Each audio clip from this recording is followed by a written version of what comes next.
un poco más formal, ¿no? Un poco su currículum más formal. Ella es directora y fundadora de ERA, que es una escuela, bueno, se llama Escuela Sevillana de Terapia Gestal, ¿vale? Como habéis leído ya el capítulo de Claudio Naranjo, es una de los enfoques, de las estrategias que él habla, que se pueden aplicar en educación, ¿no? ¿Lo habéis leído, no? Entonces, es maestra, antes de psicóloga fue maestra. Ha publicado muchos libros, entre ellos os traído dos para que los veáis. Uno de ellos es el que os he colgado yo a vosotros en la plataforma, ¿vale? ¿Le habéis hecho un vistazo?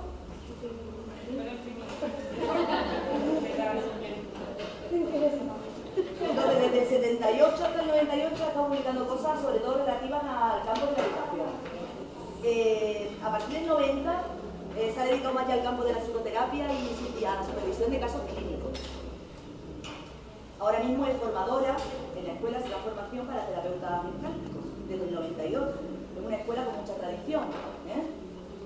Ha publicado cosas sobre desarrollo personal, adolescencia, sobre pareja, salud mental en general, en fin. Y últimamente está con esto de la plenitud del ser.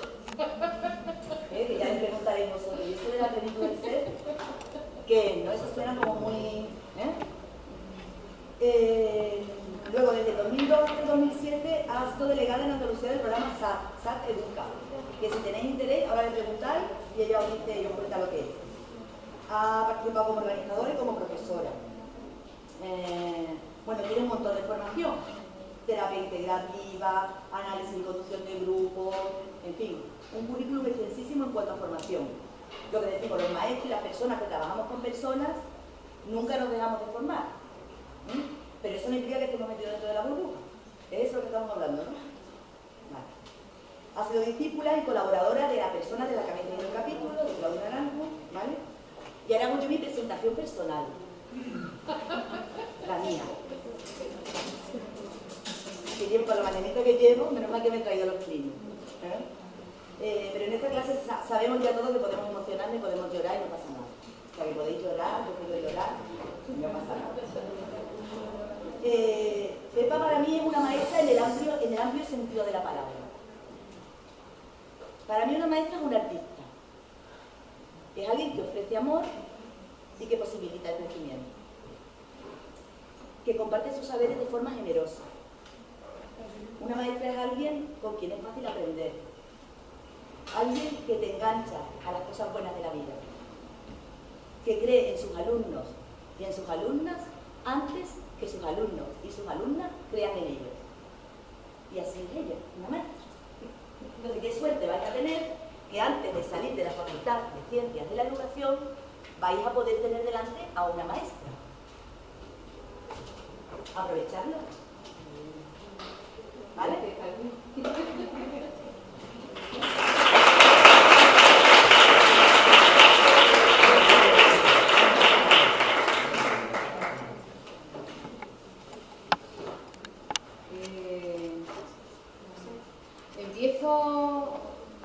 Ellos tienen unas cuestiones para plantear.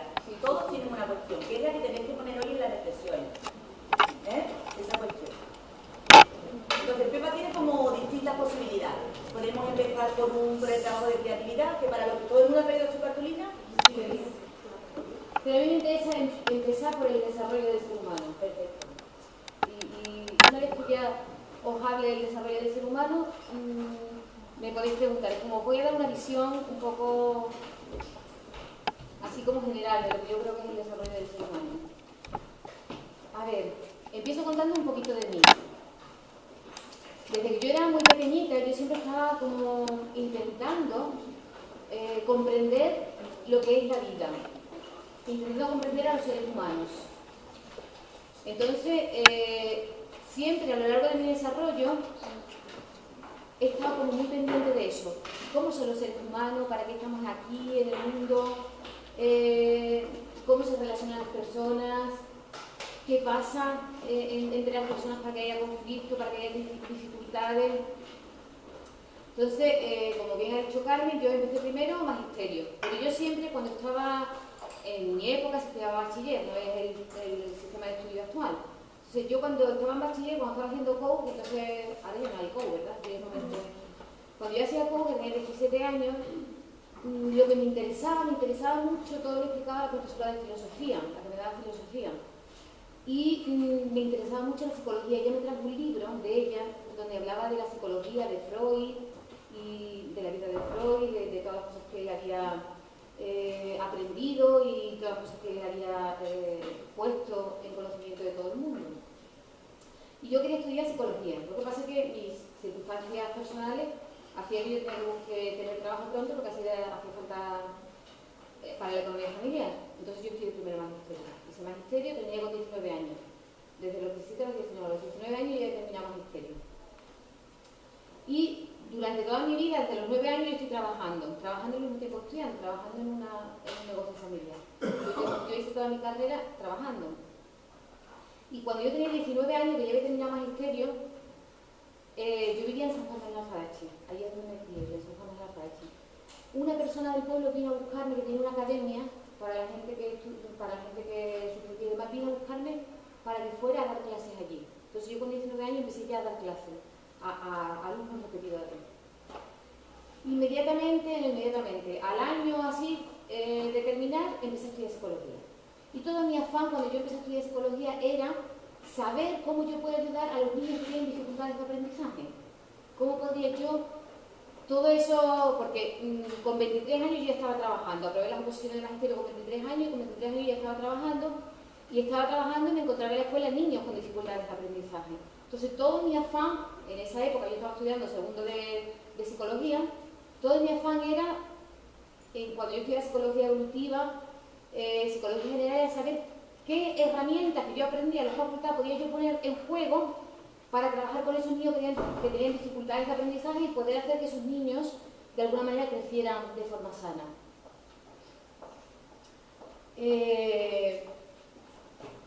Os voy a dar una visión un poco de lo que yo creo que pasa con el ser humano. Luego me he quedado en un punto, luego sigo en ese punto. Fijaros, esto todavía no está demostrado por la ciencia, pero yo creo que algún día la ciencia demostrará, la neurociencia y la física cuántica demostrarán que nosotros los seres humanos somos energía del universo que se ha encarnado. Todo lo que existe en la Tierra es energía del universo que se ha encarnado para aprender.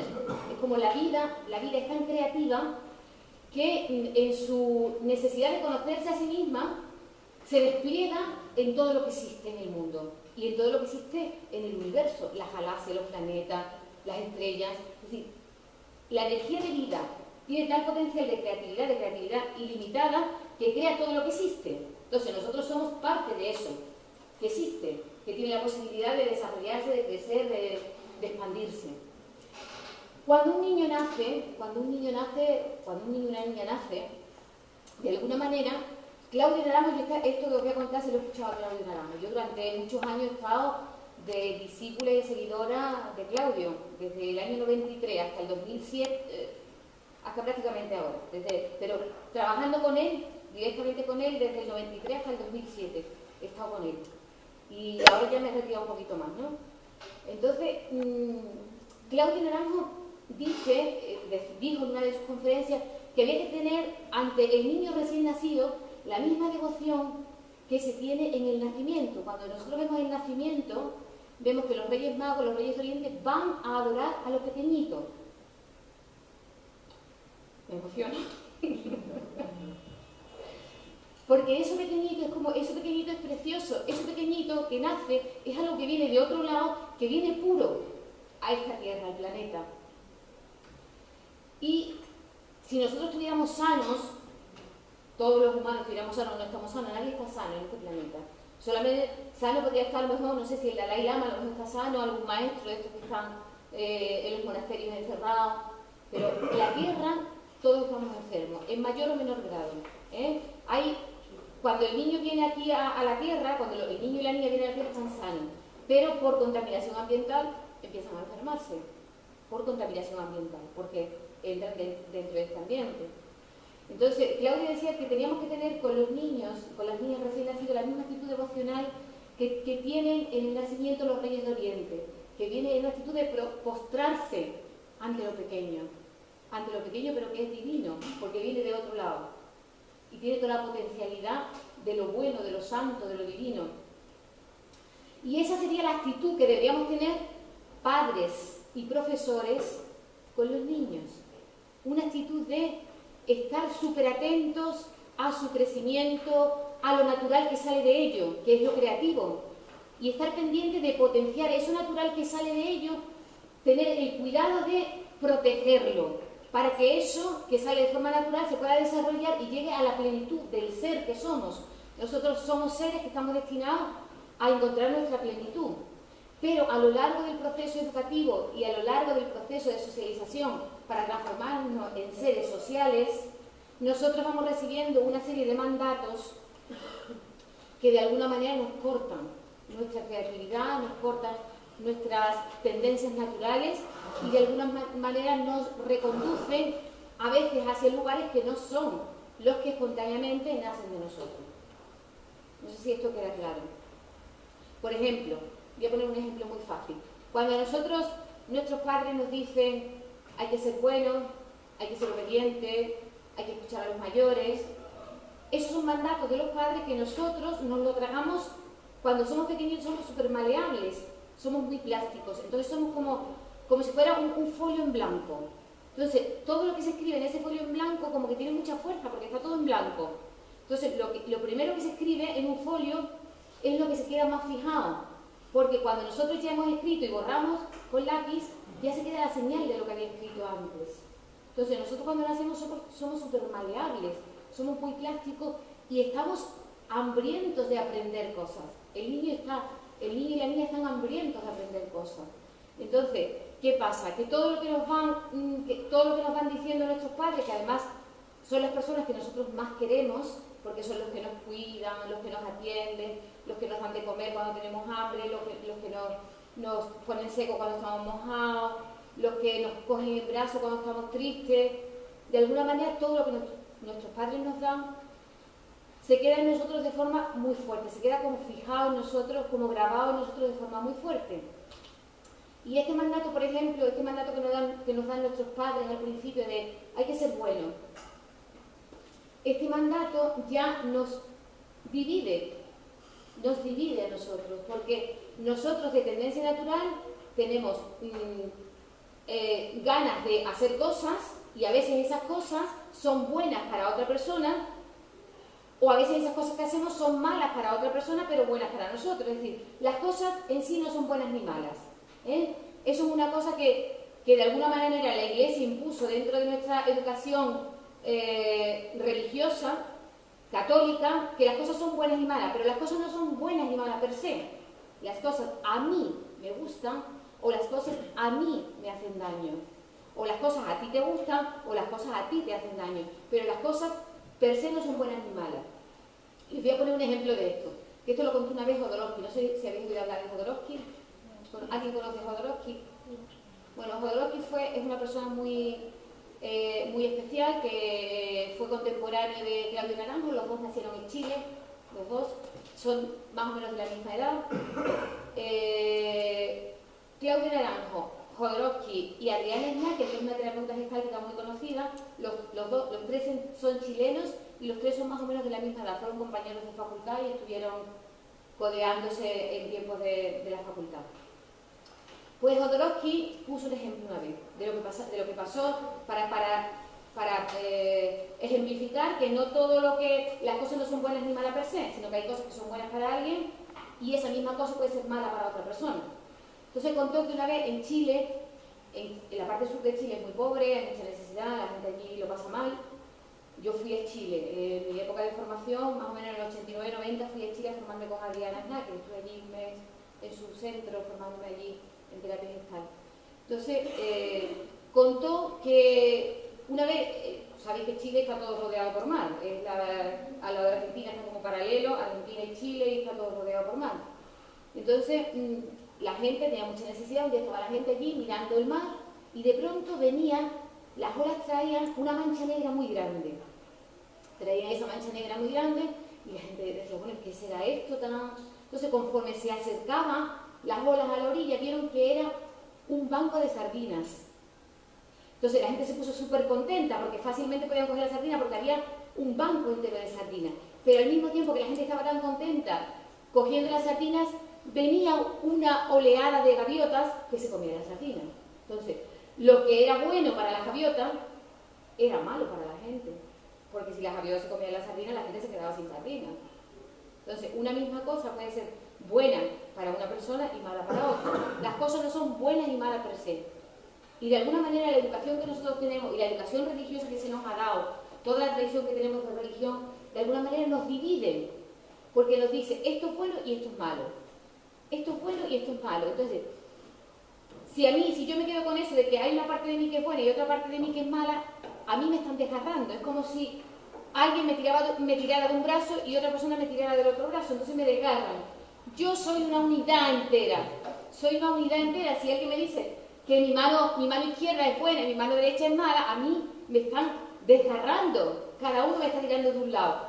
Y entonces ahí puede surgir una enfermedad mental, porque hay una escisión de la persona. Hay una división. Y puede surgir desde la enfermedad mental más leve, que es la neurosis, hasta la enfermedad mental más grave, que es la esquizofrenia, la psicosis. Dependiendo de cómo sea la frustración o la división que nos hacen a nosotros mismos. Es la educación. Bueno, hasta aquí hemos llegado. Entonces, estaba yo diciendo que cuando yo empecé, retomo lo que estaba diciendo antes, cuando yo empecé a trabajar con los niños y veía las dificultades que tenían, todo mi interés era cómo puedo ayudar a estos niños a ser personas normales. Porque los niños tienen una necesidad tremenda de ser uno más. Para ellos es súper sanador ser uno más. No quieren ser diferentes, no quieren tener dificultades, no quieren ir con el profesor de apoyo. Ellos quieren ser uno más. Me acuerdo una vez, en el segundo año que yo trabajaba, que tuve un preescolar, entonces se llamaba preescolar, lo que es educación infantil, con 40 niños. Entonces, las clases eran 40 niños y además ese año yo trabajaba por la tarde porque había muchos niños, había desdoble en el colegio, entonces había preescolares por la mañana y yo trabajaba por la tarde, me parece que era de 3 a 8 o algo así, que fue, bueno, me pasó un incidente horrible en aquella época. Y me acuerdo un día que jugando con ellos, yo jugaba mucho con ellos en el patio, hacíamos muchas cosas así de juego, de psicomotricidad y demás, y me acuerdo que un día iba yo con ellos, pero iba, no sé, a ver una película, algo, a la sala de audiovisuales, y cuando iba yo delante, ellos detrás, y cuando me vuelvo, veía la cantidad de niños, 40 niños de 5 años, y digo, ¡qué barbaridad! ¿Cuántos niños tengo? Y uno que está mirando me dice, señorita, yo también soy tuyo, yo también soy tuyo. Como la necesidad de pertenecer a lo normal, a la normalidad, no quieren ser diferentes, y quieren aprender fácilmente y quieren ser uno más. Necesitamos ser uno más, sentirnos pertenecientes a. Esa es nuestra cualidad de ser seres sociales. Bueno, en aquella época, con esos niños, yo estuve en preescolar y luego empecé en primero de primaria, lo que es primero de primaria, que entonces era primero de GB. Claro, la tarea en primero de primaria, sabéis todo, que es enseñar a leer y a escribir a los niños. Entonces yo digo, bueno, ¿cómo enseño a leer y escribir a estos niños? Si a mí lo que se llevaba entonces, que era la cartilla Michu y la cartilla Palau, eso era súper aburrido.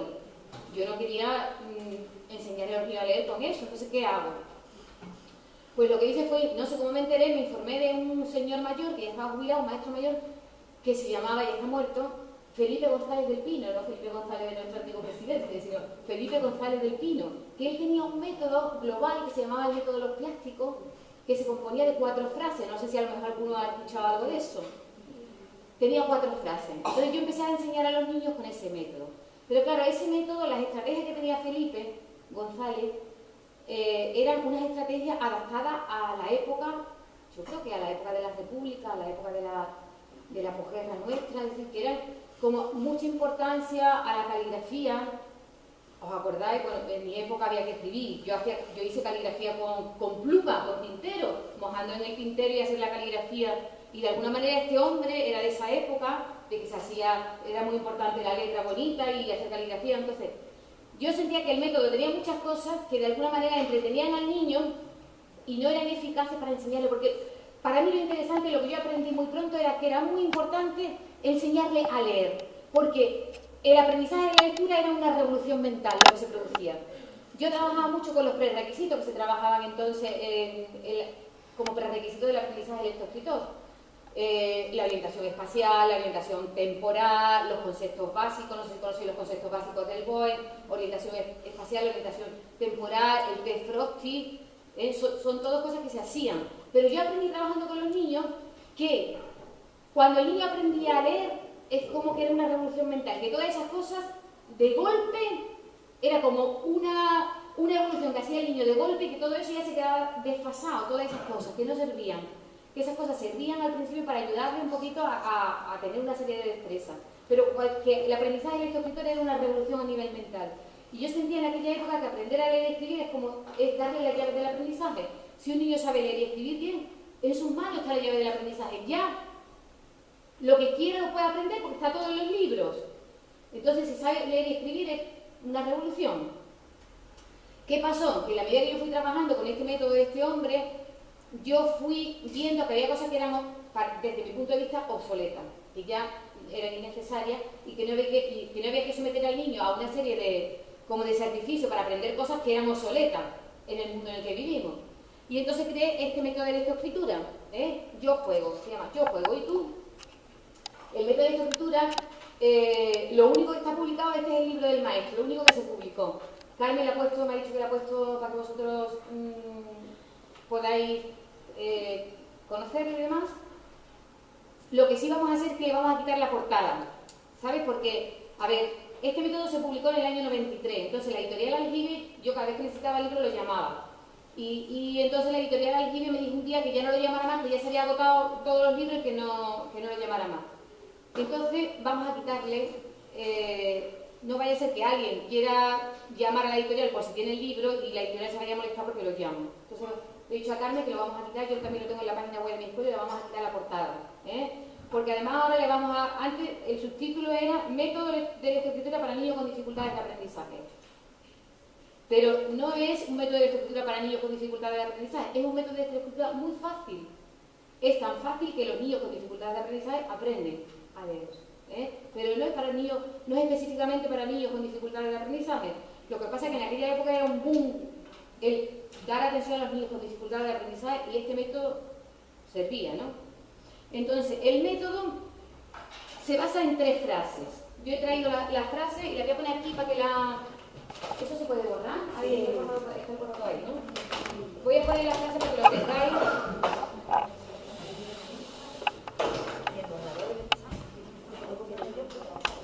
No, porque lo vas a poner con el. Son 3 frases. Mirad, lo que pasaba con las frases de Felipe González del Pino eran palabras que él utilizaba, palabras que habían caído en desuso también en la frase. Por ejemplo, una de las frases es, a ver si me acuerdo de las frases como eran. Las frases de él eran, la primera, el gatito va de paseo, normal, una frase normal. La segunda era, el pollo mira la choza. La palabra choza es una palabra que ya muchos niños no saben lo que es una choza. En mi época se sabía lo que era, yo tengo 53 años ya, en mi época se sabía lo que era una choza, pero ya ese término está como en desuso, ¿no? O la tercera frase era el muñeco feo se peina, y la última era abuelo, era un vocativo, abuelo, se cayó la jaula.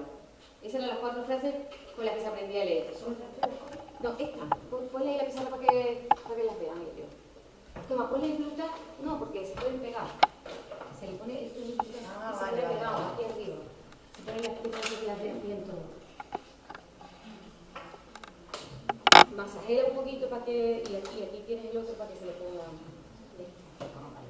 Lo masajera un poco delante. Entonces, las frases, esas frases son súper fáciles. Yo cogí, cuando creé la frase, cogí palabras universales. Que pase el tiempo que pase, nunca van a caer en desuso de lo que había aprendido con el otro método, ¿no? Y 3 frases nada más. En esas 3 frases está todo lo que el niño necesita para aprender a leer. Las frases son el fuego y a la música, el niño llevaba una joya, la segunda, ¿cuál es la segunda? No, la segunda, el orden, el niño llevaba una joya y el zapato era de chocolate. Todas las palabras son palabras universales que nunca van a desaparecer, supongo. Entonces, estas 3 frases, el niño aprende a leer. Son 3 frases que en el momento que tú le enseñas al niño, las frases el niño se las aprende en el momento, porque el niño se aprende las frases por el dibujo. El niño ve el dibujo y ya sabes, tú le dices, ahí pone el fuego y a la música. El niño rápidamente por el dibujo sabe que ahí pone el fuego y a la música. El niño lleva una joya, por el dibujo sabe que el niño lleva una joya. Y la tercera, el zapato era de chocolate, el zapato. En el momento los niños aprenden las frases. El segundo paso es aprenderse las palabras. Hay 13 palabras ahí que aprenderse. Normalmente los niños aprendían las palabras en una semana. En una semana se sabían las 13 palabras. Y el siguiente paso era pasar a las sílabas. Las sílabas los niños se las aprendían en 2 semanas. En 15 días los niños se sabían las sílabas. Y a partir de entonces se podía empezar a leer, porque ya generalizábamos. Entonces, lo que hacemos, ¿cómo le enseñaba yo a los niños la frase? Por ejemplo, le decía, hay que poner el foco y a la música. Venga, vamos a hacerlo con palmada, vamos a hacerlo con palmada ahora. El, fuego, oía, la música. Muy bien. Entonces, la hacemos con palmada porque son unidades de contenido. Entonces, le estamos enseñando lo que son unidades de contenido que no se pueden, en principio, que no se pueden separar esas unidades de contenido. ¿Cómo se aprendía el niño cada una de las palabras así con todas? Con el niño lleva una joya, todos. ¿Cómo se aprendía las 13 palabras? Fijaros, todos los niños tenían las 3 frases que la manipulaban. Carlos Herrera, si queréis, para tenerla de recuerdo, yo os he traído para que tengáis cada una de las 3 frases. Porque nunca se editó el material del alumno, es decir, el alumno manipula un montón de material que esta editorial me dijo, vamos a publicar el libro del maestro y si tiene éxito publicamos el material. Pero al final no publicaron el material. Y hay mucho material manipulativo que el alumno tiene que utilizar y que no se ha publicado. Entonces, yo os lo dejo para que lo tengáis las 3 frases del método, para que lo tengáis vosotros. Porque, fijaros, si vosotros estáis trabajando con niños y queréis aplicar el método, es que la cartilla, las cartillas de lectura, las 3 frases son la cartilla de lectura. Yo, cuando estaba enseñando a los niños, yo tenía las 3 frases pequeñitas, siempre las 3 frases estaban en la clase, siempre. Y tenía pegadas en mi mesa con friso las 3, al lado mío. Entonces, cuando alguien venía y no se sabía alguna sílaba, yo le decía, venga, léetelo. Yo les decía a ellos, hay una regla de oro para aprenderse las frases. Bueno, pero es que me voy saltando. Vamos a ir paso a paso. Para aprenderse las palabras, ¿qué es lo que usábamos? Mira, usábamos el repartir las palabras. Por ejemplo, un juego que hacíamos era que repartimos, cada niño tenía 3 o 4 palabras de estas. Y cada uno tenía 3 o 4 palabras y yo empezaba, venga, él. Entonces todos los que tuvieran él venían y me traían él. Cogían su palabra y venía, se levantaba y me traían él. Fuego. Yo todo el tiempo repetía la palabra. ¿Por qué? Esto es una cosa muy importante que no se enseña en la escuela de magisterio, porque yo soy magisterio, es lo que se enseña allí. Los niños, para que no le hagamos ningún mal, los niños le tenemos que presentar modelos correctos. Es muy importante presentar modelos correctos al niño. Entonces, algunos maestros, en mi época, no sé si ahora pasa también, pero en mi época, hay algunos maestros que tenían que enseñar a leer a niños de primaria y entonces ellos, ¿tienes que por ahí, Carmen?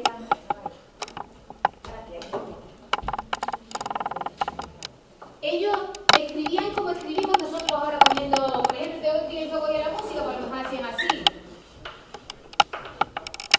A un niño que está aprendiendo a leer, yo no le puedo escribir así. Porque entonces le estoy dando ya pautas de error.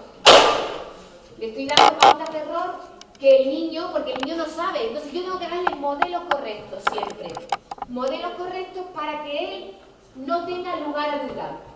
Luego hablaremos de las iglesias, porque Carmen me ha dicho que me interesaba el tema de la iglesia. Luego hablaremos del tema de la iglesia, porque yo trabajé con niños disléxicos. Hablaremos del tema de la iglesia.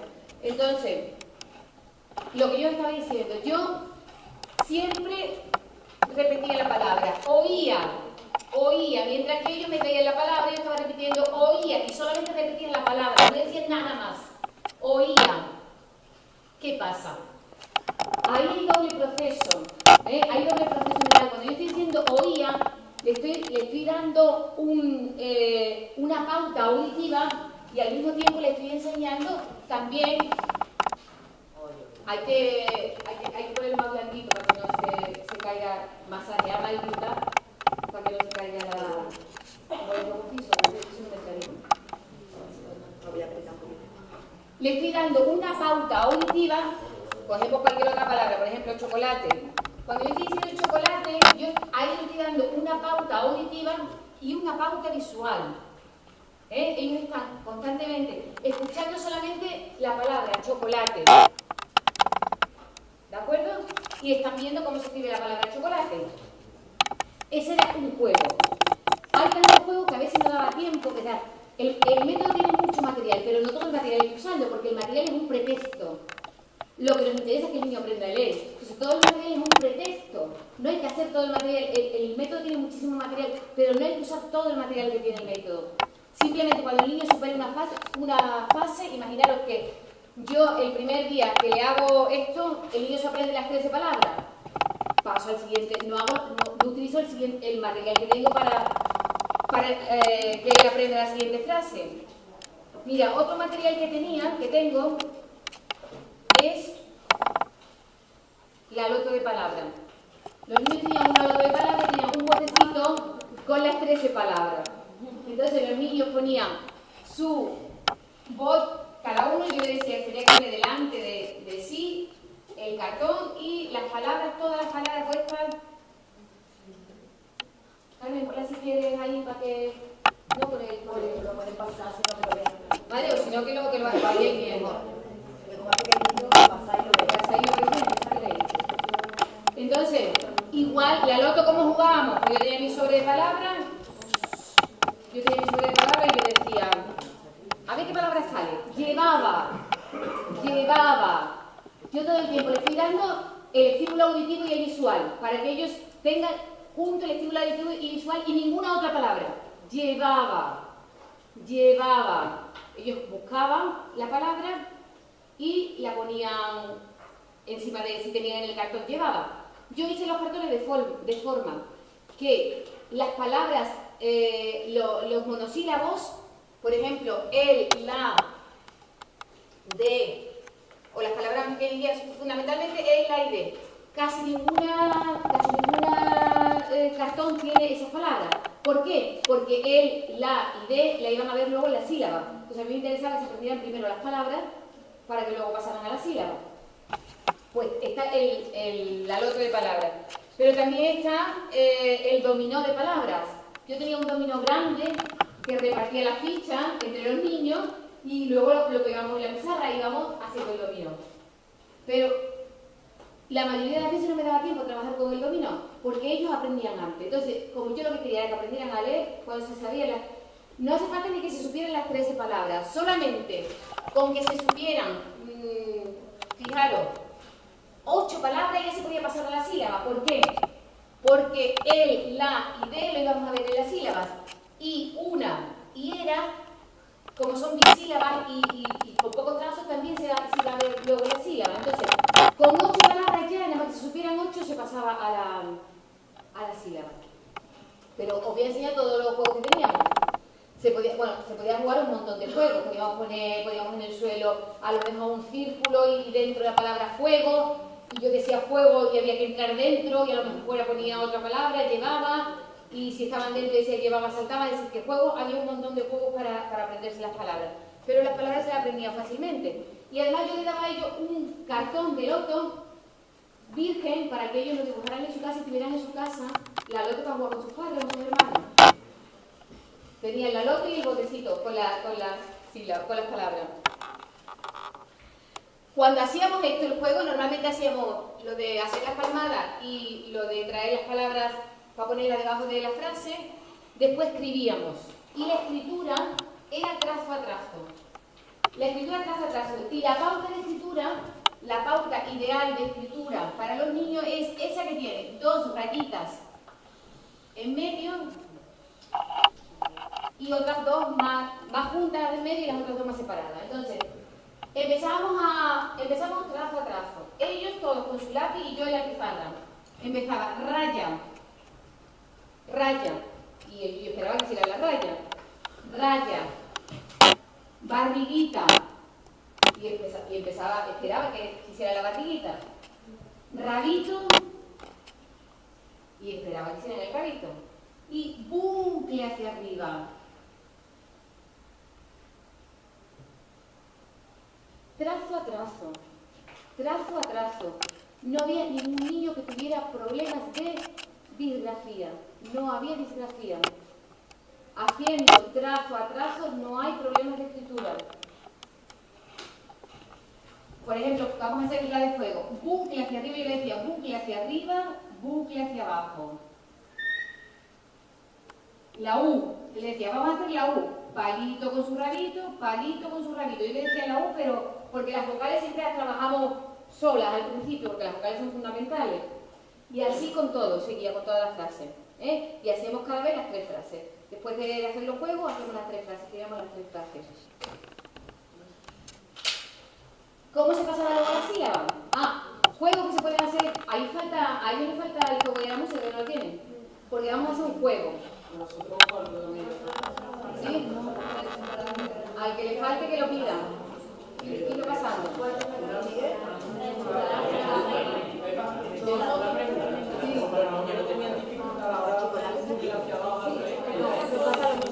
No, fijaros por qué. ¿Cómo se llama? Miguel. Miguel me está preguntando si los niños no tenían dificultad para hacer el bucle para abajo. Al mismo tiempo que nosotros hacemos esto, nosotros hacemos mucha preescritura con el niño. Por ejemplo, una cosa que a ellos, yo utilizaba la preescritura para, mirar, la motricidad fina en el desarrollo, vosotros sabéis, eso lo habréis estudiado en evolutiva, porque habéis dado todo evolutiva. En el desarrollo del niño, en el desarrollo evolutivo del niño, siempre la maduración va de lo central a lo periférico. Entonces vosotros sabéis que las manos es lo último que madura porque es la psicomotricidad fina. Primero madura la gruesa, el dominio del esquema corporal y luego la psicomotricidad fina. Una cosa que no he dicho, que es muy importante, es decir, este método es preventivo de las dificultades de aprendizaje, preventivo de la dislexia, preventivo de la disgrafía, si hacéis las cosas como se hace. Y ayudador, el método es ayudador de las dislalias. ¿Sabéis lo que son las dislalias, no? Cuando hay problemas de articulación. Yo soy logopeda también, que eso Carmen lo ha dicho, también soy logopeda, estudié logopedia también. Entonces, este método ayuda mucho porque como siempre tienes el mismo punto de articulación, fu, de fuego, fu. Entonces, como tienes el mismo punto de articulación, es como que una y otra vez el aparato fonador va al mismo lugar. Y como va al mismo lugar, te ayuda a que aprendas más rápidamente. Eso lo aprendí también con un niño que tenía, que luego os explicaré algunos casos de niños con dificultades. Entonces, me está preguntando Miguel, que si los niños tienen problemas. Mirad, en el momento que un niño asimila con todo su cuerpo la grafía, se acabó el problema. Entonces, por ejemplo, ¿cómo hacíamos el bucle? Yo, por ejemplo, una actividad que yo hacía mucho era que yo en la pizarra hacía el bucle grande, para que entrara en el esquema corporal. Luego yo le decía al niño que tenía que reseguir, con el dedo él reseguía el bucle que yo había hecho. Y luego él, con tizas de colores, o con la misma tiza, volvía a hacer el bucle. Lo hacía. Y cuando a él le hacía, entonces yo le decía, ahora tú solo haz el bucle. Si él solo había interiorizado el movimiento del bucle, estupendo, ya se acabó ahí. Si no lo había interiorizado, hacíamos esto o más cosas. Yo, por ejemplo, me lo llevaba al patio del colegio. Y entonces, con tiza que les encanta, en todo el patio del colegio, de cemento, empezamos a dibujar los bucles. ¡Bucles enormes! ¡Vamos a hacer bucles enormes! Y hacíamos bucles enormes. Entonces, como el niño aprendía el movimiento con todo su cuerpo, no había problema, ninguna biografía, es decir, no hay problema. Me acuerdo de vez, yo trabajé durante varios años como profesora de apoyo. Luego al final del tiempo que estuve en educación trabajaba dentro de los equipos de orientación educativa. Y al principio trabajé como una maestra normal, luego trabajé como maestra de apoyo y luego trabajé en los equipos. Entonces, cuando yo trabajaba de maestra de apoyo, por ejemplo, me acuerdo una vez que una compañera me dijo, mira, tengo unos problemas de grafía, en mi clase horrorosa, tengo 5 niños que escriben fatal. Digo, vale, pues venga, voy a coger los 15 niños. Yo cogí los 15 niños y en dos semanas, quiere decir, en 2 semanas que yo trabajaba 1 hora a la semana con ellos, se acabó el problema de grafía, se acabó el problema. La letra preciosa porque es interiorizar con todo el cuerpo cómo se hace la grafía. Cuando el niño interioriza con todo el cuerpo cómo se hace la grafía, desaparece el problema de grafía. Me acuerdo una niña que, por ejemplo, la R, que yo la R se la enseñaba así con el bucle arriba, no había forma de que hiciera eso, una niña ya era un poquito deficiente, tenía un grado de deficiencia. Pues me acuerdo que un día le digo, mira, la R es así, subimos y hacemos un lazo grande. El día que le hice eso, exagerándola al máximo, desapareció el problema. Cuando el niño interioriza con todo su cuerpo cómo es cada letra, desaparece el problema. Pero nosotros le tenemos que dar modelos correctos, siempre modelos correctos. Si yo, por ejemplo, como maestra, cada vez que hago la M, hago las 3 montañitas, yo le decía yo 3 montañitas, yo siempre voy a hacer 3 montañitas. No voy a hacer esto como hacen algunos profesores, para la M. Yo siempre tengo que dar. Si yo, como profesora de ellos, hago esto, pues siempre voy a hacer esto. Siempre. Es decir, yo siempre tengo que dar el mismo modelo, porque si yo le doy el mismo modelo, nunca hay lugar a confusión. Nunca se va a confundir el niño. Modelo correcto es importantísimo porque son las improntas, las primeras improntas que ellos van a tener, y esas improntas son las que se graban con más fuerza. Y si yo tengo claro lo que tengo que grabar, eso no se me va a olvidar. Entonces, eso es importantísimo y eso nos enseña en las escuelas de magisterio. Eso yo lo aprendí sobre la práctica. Y también por lo que me había pasado, por los aprendizajes previos que yo había tenido. Por los aprendizajes previos que yo había tenido me daba cuenta que es como escribir en un folio en blanco es mucho más fácil que si tienes que borrar y escribir encima. Que eso es mucho más dificultoso, cuesta mucho más trabajo. ¿Te queda claro? Sí, gracias. Por ejemplo, también dramatizamos, si un niño tiene problemas, dramatizamos nosotros con nuestro cuerpo cómo es la letra. También lo hacemos con plastilina, por ejemplo, porque luego veréis las fichas que hay en el método, a lo mejor están las letras grandes. Y entonces yo, una tarea que le hacía era que lo hicieran con plastilina, seguir con plastilina y hacerlo luego yo solo, hacer video, que es muy bueno para la psicomotricidad fina. ¿Qué cosas? Hay montones, eso no sé si está puesto en el libro, no, para la psicomotricidad fina, montones de cosas. Por ejemplo, yo les hacía que cortaran papel de periódico con todas las pinzas. Cortar el papel, cualquier papel, utilizando todas las pinzas. Todas las pinzas, todas las pinzas, todos los dedos. Por ejemplo, con plastilina igual, le damos un mogollón de plastilina y vamos a sacar productos con todas las pinzas. Por ejemplo, una cosa también bonita entre ellos, eso no lo hice yo, pero lo haría ahora. Por ejemplo, ponerlo en pareja y darse masajito en las manos, uno a otro. Que es muy bueno aprender a darse masajito en las manos, porque hace falta que se desarrolle la psicomotricidad fina, que es la más fina. La que se desarrolla más tarde. Luego hemos tenido, no sé si dará tiempo, pero yo he traído la cartulina que os ha pedido Carmen para hacer un trabajo de psicomotricidad fina súper creativo, muy bonito y que uno se lo pasa muy bien. Esta cartulina que habéis traído. Y yo he traído la cera. Si queréis luego dejamos un ratito y hacemos eso, que es muy interesante. Entonces, ¿por dónde iba? Por la grafía. Eso es. Fijaros, una cosa, conforme voy explicando os voy a contar de mi experiencia. El hecho de que al escribir hubiera una cantinela, raya, barriguita, rabito, bucle hacia arriba. Si vierais, yo me quedé un día, a veces te enamoras de las cosas que vas descubriendo. Pues me acuerdo de un síndrome de Down chiquitito, que se había interiorizado, y lo que yo decía antes, que la interiorización de cosas que nos dan los adultos a veces nos hacen daño, pero a veces son muy buenas. Él había interiorizado mi cantinela, entonces ya no le hacía falta. Él estaba solo, es que era precioso verlo. Raya, barriguita, rabito, bucle, solo, y verlo, es que era precioso, porque era un picaco chiquitito. Y entonces era magnífico verlo, tan lindo, él solo había interiorizado la cara, y él ya se daba la orden, es la orden interna, ya se la daba. Cuando yo, seguimos un poquito con esto, porque yo les daba a él una regla de oro, le decía, hay una regla de oro para aprenderse las frases. Y le decía, ¿veis cogía una sola frase en ese momento, ¿no? Le decía, ¿veis el fuego y a la música? Le quitaba las otras, solamente el fuego y a la música le ponía. ¿Veis el fuego y a la música? Sí, pues ahora, cerráis los ojos, le decía, tenéis que cerrar los ojos. Y tenéis que mirar en la mente el fuego y a la música, tenéis que verlo. Venga, cerrad los ojos, ¿lo veis? Y decía, no lo vemos. Decía, no lo vemos yo. Bueno, pues entonces tenemos que mirarlo más. el fuego y a la música. ¿Lo veis? Sí. Pues venga, lo hacemos. Cerramos los ojos. Cerráis los ojos. ¿Veis ahí? Vamos a leerlo. El fuego y a la música. Yo les hacía que interiorizaran las frases, que tuvieran una fotografía mental de ella, de forma que, si ellos tenían en su mente las 3 frases, ya en cualquier momento que tuvieran que construir cualquier palabra, podían ir a su mente, eso se hacía, eso lo vi posteriormente en los niños. Podían ir a su mente, por ejemplo, si tienen que construir la palabra, ¿qué les digo yo?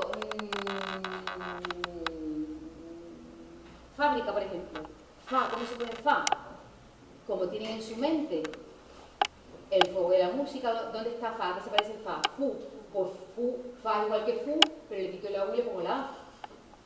Entonces, yo les hacía que tuvieran en su mente las 3 frases. Y ahí ya estaba, si ellos tenían en su mente las 3 frases, no las hacía falta, ya las tenían interiorizadas. Y podían buscarlas dentro de su mente, como luego, cuando ellos construyen palabras, se va viendo cómo ellos van diciéndose, van buscando en las frases lo que les hace falta para construir las palabras. Eso era una regla muy importante. Por ejemplo, yo le preguntaba a ellos, a veces cuando estaban aprendiendo las palabras, ¿qué pone aquí? Y decían, pues yo no sé, ¿cuál es la regla? Empezar por el principio, eso solo sabían de memoria. Empezar por el principio, porque no, empezar por el principio. El zapato era de chocolate. ¿Qué pone aquí? Chocolate. Entonces ya tenían la regla. Siempre que no supieran algo, empezaban por el principio. Entonces era la regla, nunca estaban perdidos. Yo, una cosa muy importante que consideraba es que los niños, mira, el aprendizaje lector, para los niños que tienen un ambiente muy bueno, los niños aprenden a leer a veces espontáneamente, sin que se les enseñe. Los niños de ambientes muy ricos, donde ven al padre y a la madre leer, aprenden fácilmente. Ahora, niños, como yo trabajaba en zonas muy desfavorecidas, niños, por ejemplo, de Palmete, yo estuve trabajando mucho tiempo en Palmete, donde las situaciones son horribles, las situaciones familiares, entonces tienen una tensión, que luego hablaremos también del trastorno de hiperactividad, eso lo tendréis mucho, trastorno de hiperactividad y déficit de atención, eso tendréis mucho que os traen, luego hablaremos de eso. Esos niños que tienen tan poca atención, que están tan dispersos porque hay tantas cosas que le están pasando a su alrededor, que no tienen energía para centrarse y estar tranquilos, pues había que enseñarles fácilmente, rápidamente. Entonces, ¿por qué me estaba diciendo yo? Ahora se me ha ido la idea. Lo de la regla de oro. Entonces, es un método que siempre da al niño la seguridad que él sabe. Porque la regla de oro es que si no sé algo, empiezo por el principio. Siempre está el éxito asegurado. Ellos en cualquier momento pueden llegar a saber cualquier palabra, porque si no la saben, ¿cuál es la regla? Empieza por el principio. Si empieza por el principio, ya sabe qué pone aquí, no sé lo que pone, empieza por el principio. El niño llevaba, ¿qué pone aquí? Llevaba. Entonces, el éxito está asegurado, es como ese reforzamiento del niño le da mucha seguridad. Bueno, pues, esto con las palabras. Una vez que se sabían ya os he dicho, 8 palabras, podemos empezar la sílaba. ¿Cómo? Fijaros, yo creé recursos en la medida y los niños me iban enseñando qué recursos necesitaba yo crear para que fuera más fácil para ellos. Me acuerdo que estuve trabajando una vez con un niño que tenía lesión cerebral. Y entonces el niño se aprendió las palabras, pero las sílabas no conseguía aprendérselas. Entonces digo, ¿qué puedo yo crear para que este niño se aprenda las sílabas? Y lo que creé fueron las palabras articuladas. Las palabras articuladas, zapato, to. Palabra articulada. Con esto el niño se aprendió las sílabas. Entonces, las palabras articuladas las hacíamos también en clase. Lo que iba a decir antes que no lo he dicho, lo digo ahora, que no se me olvide. Lo primero que yo hacía cuando llegaba a clase era mano derecha encima de la mesa. Mano derecha, todo el mundo ponía la mano derecha encima de la mesa. Y yo iba con un rotulador y le ponía un punto en la mano derecha. Porque una regla fundamental para prevenir la dislexia es que el niño esté orientado. La derecha y la izquierda son conceptos muy abstractos, que uno no lo aprende hasta que es un adulto. Y lo digo por mí, yo me acuerdo cuando yo me saqué el carnet de conducir con 19 años, que yo no tenía claro cuál era la derecha y cuál era la izquierda, que me decía el instructor, gira a la derecha, y yo me tenía que mirar el bulto del lápiz, que lo tenía en la derecha, me miraba el bulto del lápiz, ya sabía que tenía que, para el lado que tenía que ir. Derecha e izquierda son conceptos súper abstractos, y entonces el niño tenemos que darle instrumentos para que sepan en todo momento cuál es la derecha y la izquierda. Entonces yo le ponía un punto en la mano. Y tenían siempre su punto en la mano y siempre estaban orientados, así no había problema. Así, sí. No, sí, que yo quería preguntar en qué forma existe para corregir eso, porque a mí me pasa actualmente, yo no sé la derecha y la izquierda cuál es. Yo sé que a la derecha tengo un lunar verde. Sí. Entonces, yo para saber cuál es la derecha es que no recuerdo ni con qué mano escribo. Sí. Sino me tengo que mirar así las manos. Eso es tu lunar. Tú estás orientado porque tienes tu lunar. Pero es que siempre me lo tengo que mirar, es que a lo mejor si le tengo así las manos, me dicen mira a la derecha o mira a la derecha, yo no sé hasta que no me mire las manos. Tú no necesitas eso. Imagínate que tú no tuvieras el lunar. Fijaros el caso, ¿cómo te llamas? Joana. El caso de Joana. Imaginaros que Joana, ¿qué edad tiene ahora? Joana, no te importa, la de 21. Joana con 21 años no tiene claro todavía dónde tiene la derecha y la izquierda. Y nosotros a los niños con 6 años le pedimos que tengan claro cuál es la derecha y cuál es la izquierda. Y tener claro cuál es la derecha y cuál es la izquierda tiene que ver con la dislexia. Un niño disléxico no sabe cuál es la derecha y cuál es la izquierda, ni qué es lo que está arriba ni qué es lo que está abajo. Imaginaros que Joana con 5 años se le exige que sepa cuál es la derecha y cuál es la izquierda, porque cuando leemos la D y la B, lo único que se diferencia es que una tiene la barriga para un lado y otra la tiene para otro lado. Lo importante que es tener al niño orientado, simplemente con un punto. Yo tenía muchas peleas con las madres porque las madres decían, hay que ver que siempre me pide Pepa, que siempre me tienen a los niños con las manos manchadas. Eso es importantísimo, te decía yo. Eso es importantísimo. Es importantísimo que estén orientados.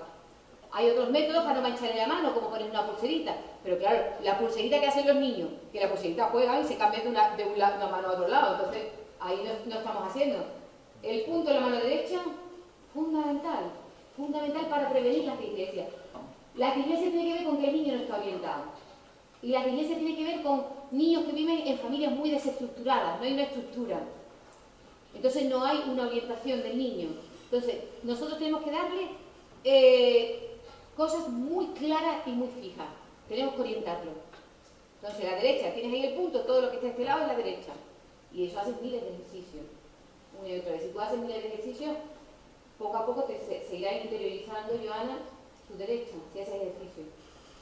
Voy a hacer la derecha y pones atención en eso. Como tienes tu lunar, no tienes que poner atención en eso, porque tú cada vez que necesitas la derecha miras tu lunar. Y ya está. Igual que yo miraba mi bulto, que con 19 años conduciendo miraba mi bulto cuando el instructor me decía, gira a la derecha. Bueno, ¿claro esto? ¿Está claro esto? Bueno, ¿qué más cosas? Eso era muy importante. Por ejemplo, con las frases, otro ejercicio que hacía, no sé si queréis que vaya más deprisa, igual puedo ir dejando cosas atrás si no os parece interesante, pero por ejemplo, la orientación espacial. Yo trabajaba con ellos, con las frases, al mismo tiempo que la lectoescritura, los conceptos básicos y la orientación espacial. Yo le decía, por ejemplo, poneros ahora todos delante las 3 frases. El fuego y a la música primero, el niño llevaba una joya, el zapato era de chocolate, delante de vosotros, en la mesa.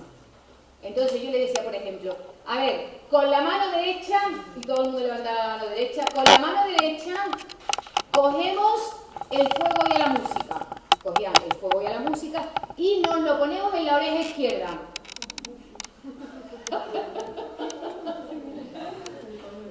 Venga, ahora, con la mano izquierda, por ejemplo, cogemos el zapato de chocolate y nos lo ponemos detrás de la cabeza. Con la frase estoy trabajando conceptos básicos todo el tiempo. Y, por ejemplo, vamos a hacer un tren.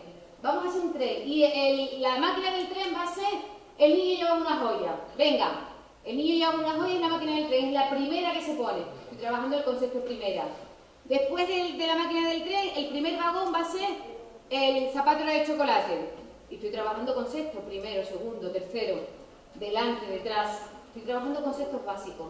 Estoy trabajando la escritura y conceptos básicos.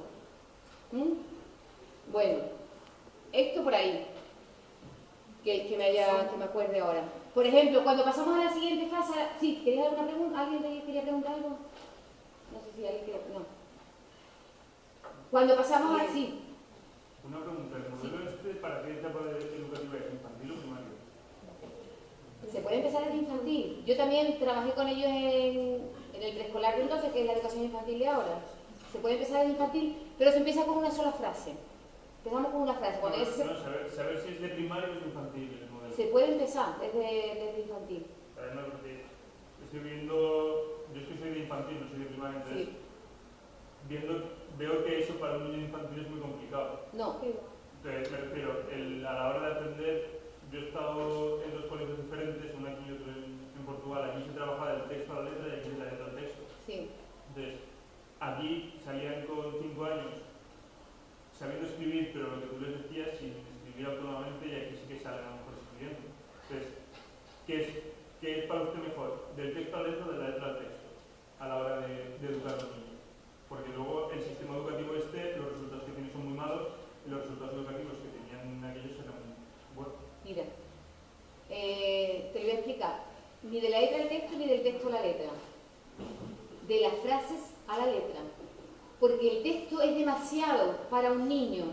Un texto, te lo voy a explicar, a ver, la evolución del niño, la evolución mental del niño va de lo concreto a lo abstracto. Es decir, el niño cuando empieza a hablar empieza a decir agua. Y agua, la palabra agua, por ejemplo, quiere decir mamá dame agua o papá dame agua.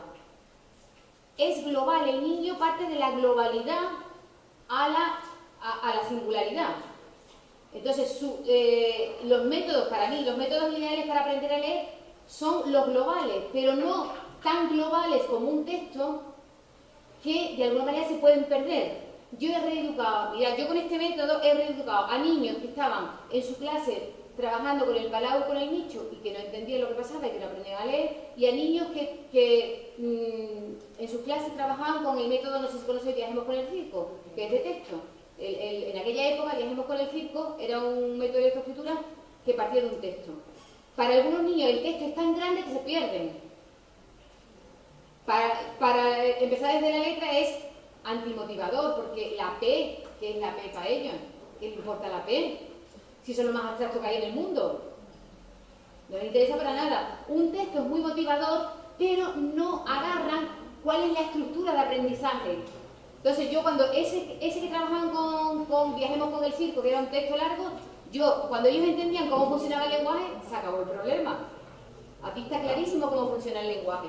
Aquí hay palabras de contenido completo, pero fácilmente es el mecanismo para pasar a la sílaba y para construir nuevas palabras. Entonces, reeduqué a niños de los dos métodos que se habían quedado que estaban desfasados. Y rápidamente, en poco tiempo, entendían cómo funcionaba el lenguaje, cómo funcionaba la escritura y se incorporaban a lo que estaban haciendo los demás de la clase, rápidamente. ¿Te contesto con eso que estoy diciendo? Había otra pregunta por ahí, ¿no? Sí, había otra pregunta por ahí. No, yo simplemente quería decir a mí que yo he trabajado con este mismo método en primero de primaria. ¿Tú has trabajado con este método? Con el mismo método. Yo es que lo dejé, cuando eso lo dejé en los colegios y algunos colegios lo tienen. ¿Qué colegio? En Badajoz, en el público, allí en Tablada.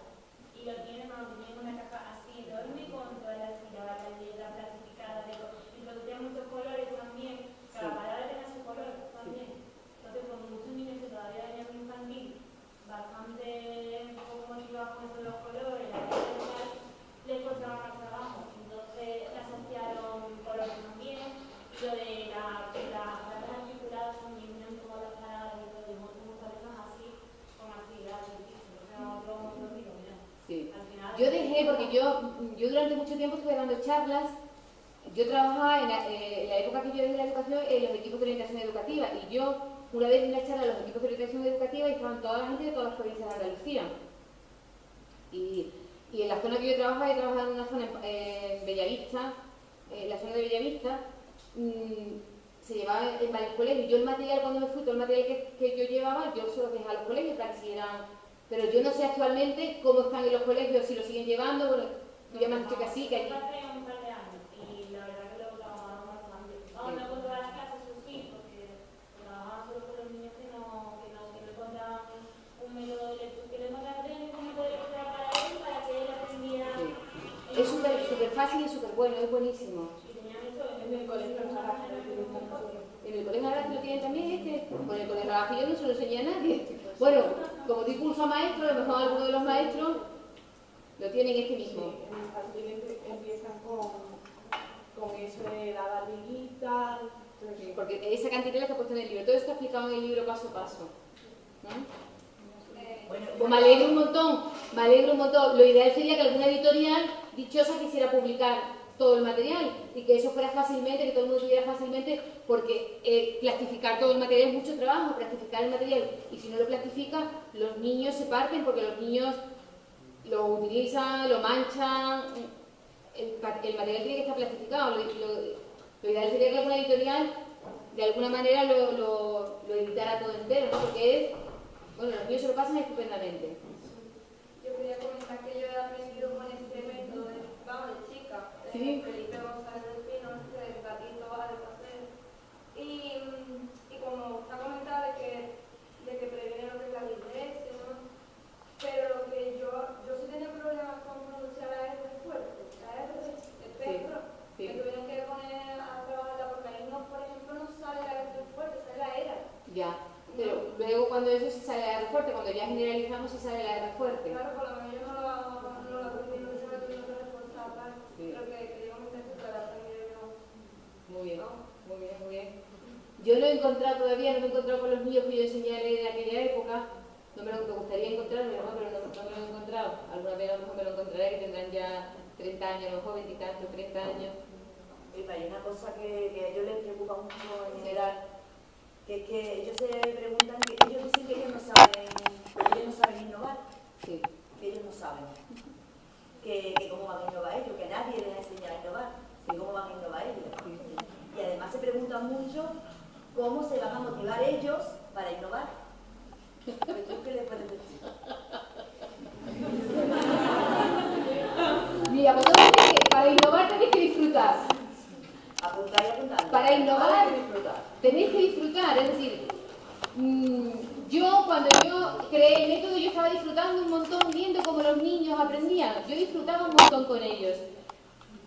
Para mí era súper gozoso. Yo me acuerdo una vez, que todavía no hemos llegado a eso, pero me acuerdo una vez que uno, porque luego cuando ya pasamos a la sílaba, y las sílabas aquí sueltas, y la sílaba por distintos rincones de la clase, pegada en la puerta con el lutar, y ellos iban a construir palabras nuevas. Entonces me acuerdo una vez uno, que empezó a poner una palabra y dice, pato, pato, he escrito pato. Mira, eso era para verlo grabado porque era precioso. Ellos se daban cuenta que eran capaces de crear y, bueno, saltaba de alegría el niño. Y a mí me llenaba de gozo ver eso, vamos. Vosotros tenéis que disfrutar con lo que hacéis. Cuando disfrutéis con lo que hacéis, vais a innovar y vais a crear. Si me sale durante el camino alguna cosa más, os la digo, pero tenéis que disfrutar. Y a mí lo que me apasiona es ver crecer a los demás. A mí eso me apasiona. Entonces, ver cómo una persona que tiene dificultades supera la dificultad, para mí es un regalo. Entonces, me encanta crear cosas para poder ayudar a esa persona a que supere esa dificultad. Claro, ella ha dicho una cosa antes, cuando estaba comentando, ha dicho una cosa muy importante. Ha dicho, los niños me iban diciendo qué recursos me iban a hacer falta, me hacían falta para seguir enseñando. ¿Y eso con qué tiene que ver? ¿Con qué tiene que ver? La creatividad de los niños. A ver, Esperanza. Que digo con la creatividad de los niños, o que la atención que vayan poniendo y el disfrute que ellos tienen. Pero ella dice, ella escuchaba a los niños. Dice, a mí los niños me iban diciendo qué recursos iba yo a necesitar para enseñarles. La escucha es muy importante, la escucha. ¿Pero qué estaba haciendo ella? Escuchando, y eso que dice Carmen es muy importante, me parece muy bien que la haya sacado Carmen, porque la escucha es fundamental. Es decir, nosotros, los seres humanos nos escuchamos poco unos a otros. Por ejemplo, la terapia gestal, que es lo que yo trabajo, como lo fundamental en la terapia gestal es la escucha, escuchar al otro. ¿Pero cómo es esa escucha, Pepa? ¿Escuchar qué? ¿Lo que dice? Escuchar lo que dice, escuchar cómo lo dice y escuchar lo que te está pidiendo, a lo mejor sin decirlo.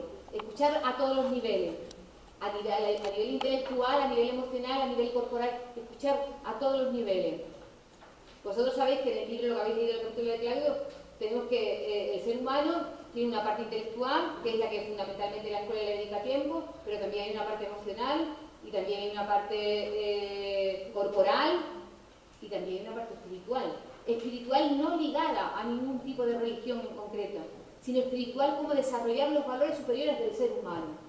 esos valores de verdad, justicia, amor, no es ninguna religión en concreto, sino esa parte más grande que tenemos nosotros relacionada con los grandes valores de la humanidad. Bueno. Entonces, innovar, el miedo a innovar, por ejemplo, se puede ver superado a través de esa escucha que dicen, ¿no? Ellos decían que tenían miedo a innovar, ¿no? Sí, ¿cuál es el miedo? ¿Te gustaría escuchar cuál es el miedo que tienen a innovar? ¿Cuál es el miedo de ellos? Que te digan.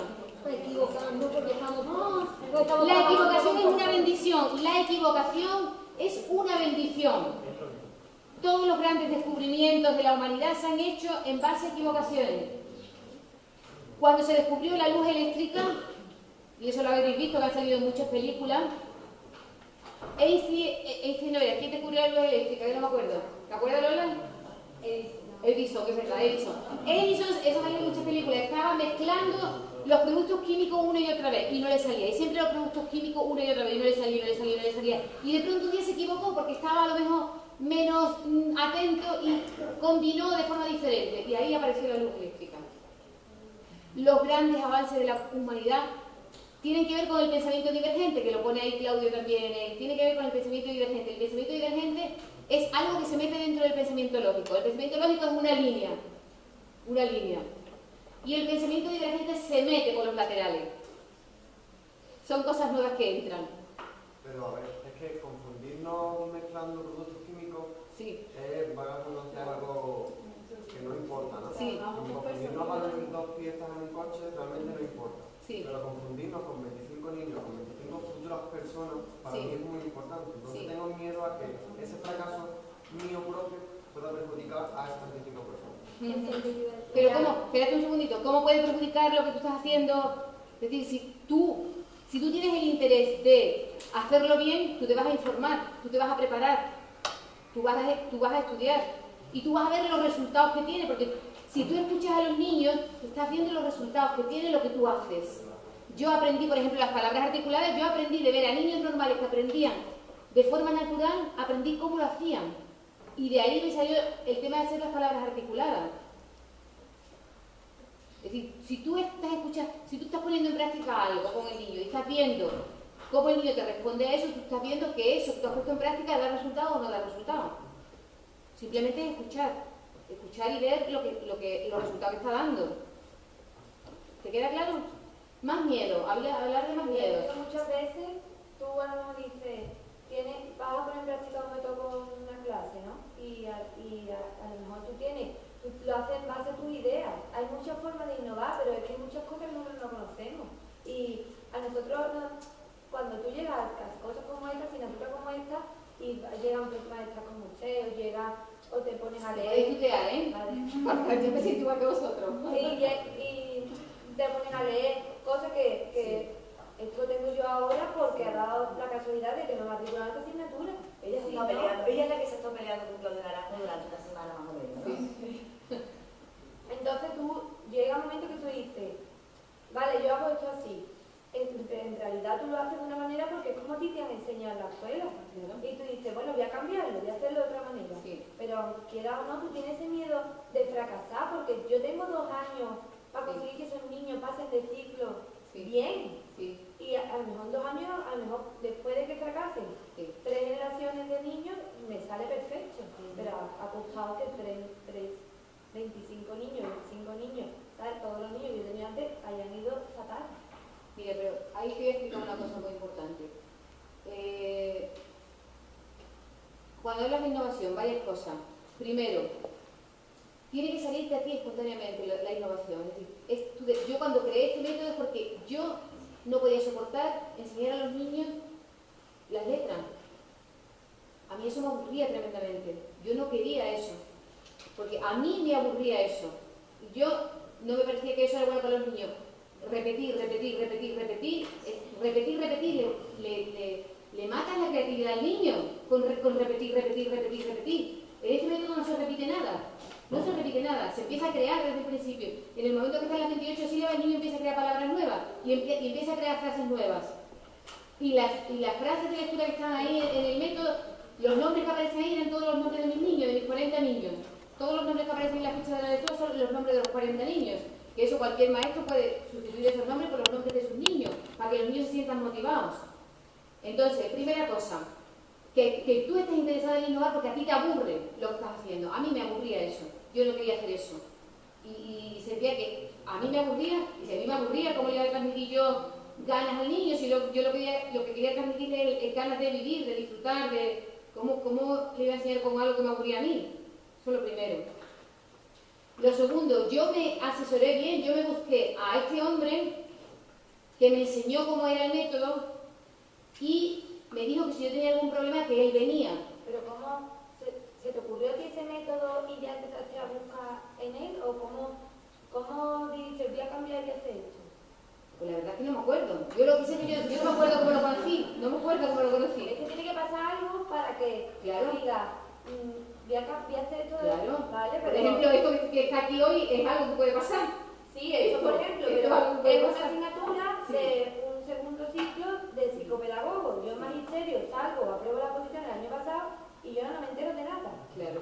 Y así me quedo tan pancha, ¿no? Claro. Pero bueno, ahora ya mira, escúchame un momentito. Ahora Internet está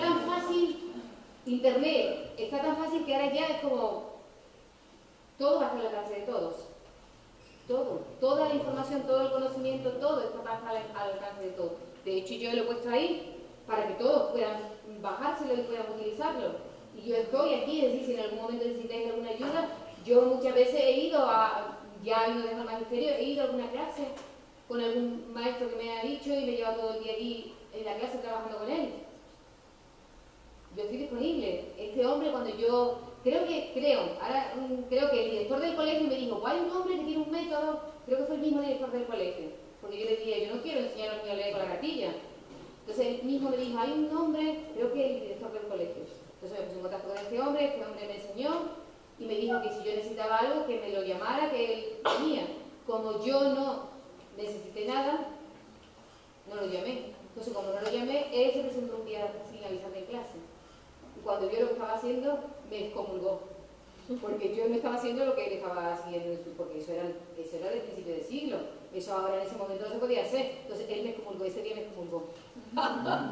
Pero bueno, lo que yo estaba haciendo es lo que yo sentía que a los niños les venía bien. Yo iba viendo qué es lo que el niño iba necesitando. Y conforme lo iba viendo, se lo iba dando. No lo iba a meter ahí a la fuerza, a repetir algo que al niño no le servía. Si el niño no podía coger ese concepto, no podía cogerlo. Entonces yo tenía que crear algo para que el niño cogiera lo que tuviera que coger en ese momento. Y yo estaba viendo lo que necesitaba y dándole lo que necesitaba en cada momento. Y para eso yo en ese momento estaba estudiando psicología. Que yo todo lo que aprendí en psicología lo trataba de poner en juego en la escuela. Y hacía montones de cursos de reciclaje. Tengo montones de cursos de reciclaje el tiempo que estuve en magisterio. De todas las cosas. De todas las disciplinas, de todas las edades. Yo hacía montones de cosas. Viajaba mucho en aquella época, yo me recorrí Europa entera, conseguí y me acuerdo que en Dinamarca fuimos a visitar un colegio de educación especial. Una amiga y yo que éramos maestras, fuimos a Dinamarca, que ya conocimos unos amigos allí, y visitamos, y bueno, nos recibieron como vienen unas personas de España con un traductor para ver cómo funcionamos aquí. Nosotros éramos dos maestros a pie, pero como íbamos con un amigo que era bilingüe y sabía español perfectamente, pues decía, vienen con un traductor para ver qué hacemos aquí como... Bueno, y en aquella época las guarderías en Dinamarca eran, vamos, lo que todavía no son aquí. Los niños con sus camitas, en las guarderías, con sus casitas para jugar, una mayoría, con 12 o 13 niños por profesor. En aquella época, que yo tenía 23 años, hace 30 años. Hace 30 años. ¿La pregunta? ¿Preguntas? Claro, si no cree que el bloqueo que tenemos a la hora de innovar es porque en la línea esta de educación tradicional se deja de lado muchas veces la imaginación y la creatividad. Porque se aplasta. A mí me aplastaron la creatividad. A mí me la aplastaron. Y eso se sigue porque todavía hay gente muy mayor que está dando clase. Y además hay muchas cosas que están influyendo. Primero se aplasta la creatividad. Yo me acuerdo perfectamente cuando yo estaba en la facultad y me decían que no dais vuestra opinión, que no... Y es que a nosotros nos habían enseñado que no se podía hablar, que teníamos que estar callados, que no teníamos que tener idea. Si eso es lo que me enseñaron a mí. Yo tengo 53 años, tengo 30 años más que vosotros, a mí me enseñaron eso. Se aplasta la creatividad, en la escuela actualmente se aplasta la creatividad. Entonces, lo que hay que desarrollar es la creatividad, si los niños son súper creativos y os enseñan, a mí me enseñaron un montón, todos estos juegos, todas estas cosas los fueron enseñando ellos, yo viéndolo. Como los niños que iban, había niños que generalizaron solos, sin que yo les enseñara a generalizar, ellos solos. Porque lo ven, porque tienen una capacidad mental muy desarrollada y solo generalizan. Pero eso que yo veía en el que lo hacía solo, lo utilicé para los que no lo hacían solo. Entonces yo veía cómo ellos leían y cómo ellos hacían una lectura subvocal, de cómo dividían las sílabas para aprender eso, para enseñarle a los que no hacían eso, la lectura subvocal. Entonces, bueno, aparte de las preguntas, yo quiero deciros 4 cosas que creo que son muy importantes antes de que... ¿Me da tiempo o no? Es la 1:30 y pues vamos a hacer por eso. Haremos otra. Otro día. Sí.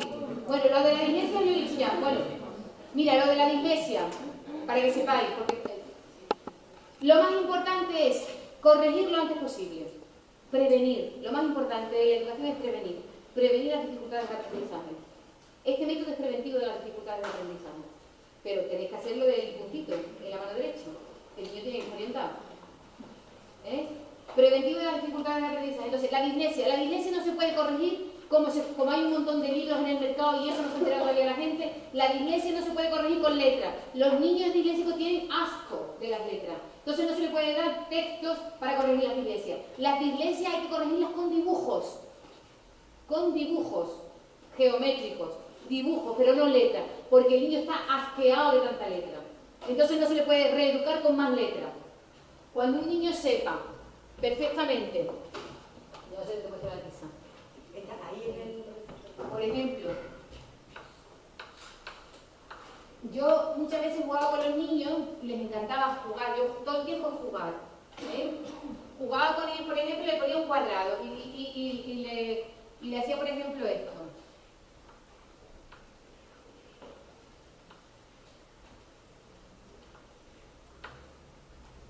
Y le decía, ¿lo veis? Ahora yo lo tapaba. Y digo, venga, a reproducirlo. Y se lo pasaban pipa, porque es, a ver si yo soy capaz de reproducir lo que ha hecho Pepa en la pizarra. ¿No lo habéis visto? Venga, os lo dejo ver otro ratito. Venga, ¿quién lo tiene? El que lo tenía que mirar la pizarra lo hacía, a ver si lo hacía bien. Jugar, porque ahí, cuando yo tengo al niño orientado con la mano derecha, yo juego con ellos lo que es arriba, lo que es abajo, lo que está a la derecha, lo que está a la izquierda. Y ellos están disfrutando. Pero yo no puedo estar con un niño con los libros de reeducación de la dislexia todo el tiempo. Con letra. Si el niño tiene empacho de letra, está harto de letra y además se lo ha pasado fatal con esas letras. ¿Cómo le voy a poner más letras? Tengo que ponerle dibujo igual. Y cuando él sepa perfectamente distinguir arriba, abajo, derecha, izquierda, cuando yo le diga, por ejemplo, un método que yo utilizaba para decirle la diferencia entre la D y la B, nosotros vamos corriendo, la mano es una cortina, ¿qué es lo primero que aparece? Lo primero que aparece es lo primero que tengo que leer. Entonces, él va utilizando, es decir, hay que darle estrategias al niño. Estrategias. Eso es lo de la dislexia, lo de la disgrafía. No existe la disgrafía. En el momento que el niño... Sí. ¿Cómo sabes tú que un alumno tuyo tiene dislexia? Porque empieza a escribir, por ejemplo, la D, en vez de poner D, pone B, en vez de poner P, pone... ¿Y con las trabadas también te puede pasar? También, con las trabadas, en vez de poner DRA, pone a lo mejor TAR. Y que te ponga columna y tú le digas, aquí las vocales y aquí las consonantes, y te la hagas al revés. Claro, pero tú, ¿lo tienes orientado? No, es que yo, de una niña yo di clases particulares y la ha dicho la profesora, la madre, que tiene dislexia, y Claro. le dice, bueno, pues, y le ha dicho a la profesora que no, que el psicólogo ya para que la mire por unos 2 meses o por ahí, y que ya que no se busque en las patas por su cuenta. Y entonces ella me ha preguntado a mí, Sí. y yo le he dicho, conmigo es que en realidad conmigo no se equivoca porque como yo estoy tan pendiente, Sí. como ¿Es pequeñita la niña? está en el tercero de primaria. 7 años, 7, 8. Utiliza los métodos, utiliza el método. Utiliza el método, no va a tener ningún problema. Porque ahí siempre es lo mismo. Siempre es lo mismo. Y con las trabadas, Pero no puede ser falta de atención. porque conmigo no se equivoca. Pero claro que hay falta de atención, claro que hay falta de atención. Pero la atención, si tú le das los medios fáciles que ella se lo pase bien, la atención se produce. Cuando el niño se siente, cuando el niño se siente satisfecho con lo que hace, cuando el niño o niña, cuando a veces digo niño es niño o niña, cuando el niño o niña se siente satisfecho con lo que hace, la atención está ahí. Pero si a mí eso me aburre, no pongo la atención ahí. Entonces, hace falta que la maestra haga algo más creativo en la clase. Y si no hace algo más creativo, pues se va a aburrir y va a cometer más errores. Pero que sí que es una falta de atención. Pero empieza a jugar con él, empieza a jugar con él con esos juegos. Con esos juegos, con más juegos. Hay muchos más juegos. En que se hace otro día Bueno, el famoso trastorno de hiperactividad, déficit de atención. ¿Sabéis lo que es eso? En la base de eso está que el niño no se siente escuchado por nadie. Estamos hablando de hiperactividad. Estamos hablando de hiperactividad. Trastorno de hiperactividad que está muy ahora en salud mental está muy así, salud mental. Lleno de trastorno de hiperactividad y déficit de atención. Y así de fármacos que le dan a los niños. Cuando lo único que hace falta es que el niño se sienta escuchado, que se sienta querido, que sienta que es importante para alguien. En la sociedad en la que vivimos, en la que cada uno siempre estamos corriendo, el padre, la madre, que si tengas esto, si tengas lo otro, los padres nos paran un rato a estar con el niño, a jugar con él, y ese media hora es para él, y está por entero con él, y le va diciendo lo que tú lo quieres, lo lindo que es, que va a conseguir en la vida lo que quiera, le va diciendo cosas buenas para él. Y desaparece el trastorno de hiperactividad y el déficit de atención, le queda como un medicamento. Hay que dar amor, no medicamento. Todas las enfermedades mentales son faltas de amor. A mayor gravedad de la enfermedad mental, mayor carencia de amor. Todas las enfermedades mentales son faltas de amor. Entonces, si el niño se siente querido, mira, yo he trabajado en... No sé, dime tú, Carmen. Sí. Yo he trabajado en centros. Una vez trabajé en un centro que había un niño de primero de primaria, que padres metidos en la droga, lo habían tenido siendo adolescente, con 14 años, jovencísimo. El niño tenía hipotonía muscular. ¿Sabes lo que es hipotonía muscular? Músculo blandito, no tenía hipotonía muscular. No tenía, tenía calvicie, no tenía cejas, no tenía pestañas. Como tenía hipotonía muscular, la lengua, que es un músculo más, no había quien lo entendiera hablando. Y claro, en la clase, ¿qué es lo que hacía él? Correr y pegar a todo el mundo. Porque era un niño que venía de una situación familiar terrible. Padres adolescentes, metidos en la droga, que lo mandaban a comprar droga a lo mejor con 5 años. Que el niño venía al colegio, que le daba una paliza, venía al colegio llena de moratones. Horroroso. Entonces, la maestra que estaba en primero, desesperada, un día dice, mira, este niño lo expulsamos del colegio. Un niño con 6 años. No sé, tendría 5 que lo cumplía en el año 6. Este niño lo expulsamos del colegio. Y le dije, no, yo me quedo con el niño. Yo no tenía tutoría, yo era una profesora de apoyo del colegio. Yo me quedo con el niño. Sudé, tela. Pero el niño se transformó en un niño normal. Normal como uno más. De la clase aprendió a leer con el método. Tardó 2 años en aprender a leer. Porque él tenía una dislalia horrorosa, no había quien lo entendiera. Pero yo con él, enseñándole a leer, aprendí que él mejoraba mucho más rápido de la dislalia, porque siempre eran los mismos puntos de articulación. Entonces, como eran siempre los mismos puntos de articulación, el niño mejoró la dislalia fácilmente. Y bueno, se transformó de ser que no paraba, un hiperkinético, hiperactivo, horroroso, a estar conmigo mirado. Tranquilo. Cuando un niño se siente querido, tú respiras la tranquilidad que él siente dentro. Y usted hay unida educación y terapia, que es lo que se dice en el... Sí.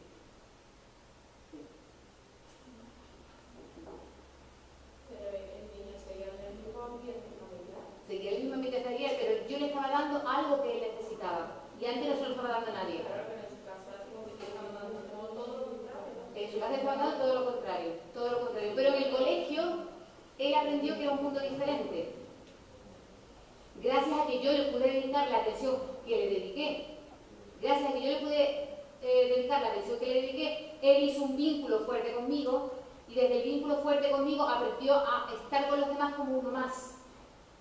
Y ya aprendió que hay ahí, le estamos enseñando que no todo el mundo, no toda la vida es destructividad y es horror, sino que en el colegio se lo puede pasar bien con sus compañeros, puede jugar, puede aprender y sentirse satisfecho consigo mismo. Ahí estamos haciendo terapia con él. Ahí hay mucha responsabilidad porque yo en ese momento digo, estoy cogiendo una responsabilidad que no es mía porque yo no tengo que coger esa responsabilidad. Pero yo quería coger esa responsabilidad porque si yo no la cojo, ¿quién la va a coger? Si yo no la cogía en ese momento esa responsabilidad, ¿quién la iba a coger? No la va a coger nadie. Entonces yo prefiero que haya un niño normalizado con 6 añitos, con 5 añitos, que luego tengamos por ahí un delincuente que esté cortando el cuello a la gente, porque alguien que no ha recibido amor de nadie, ¿qué es lo que va a hacer en el futuro? Más preguntas.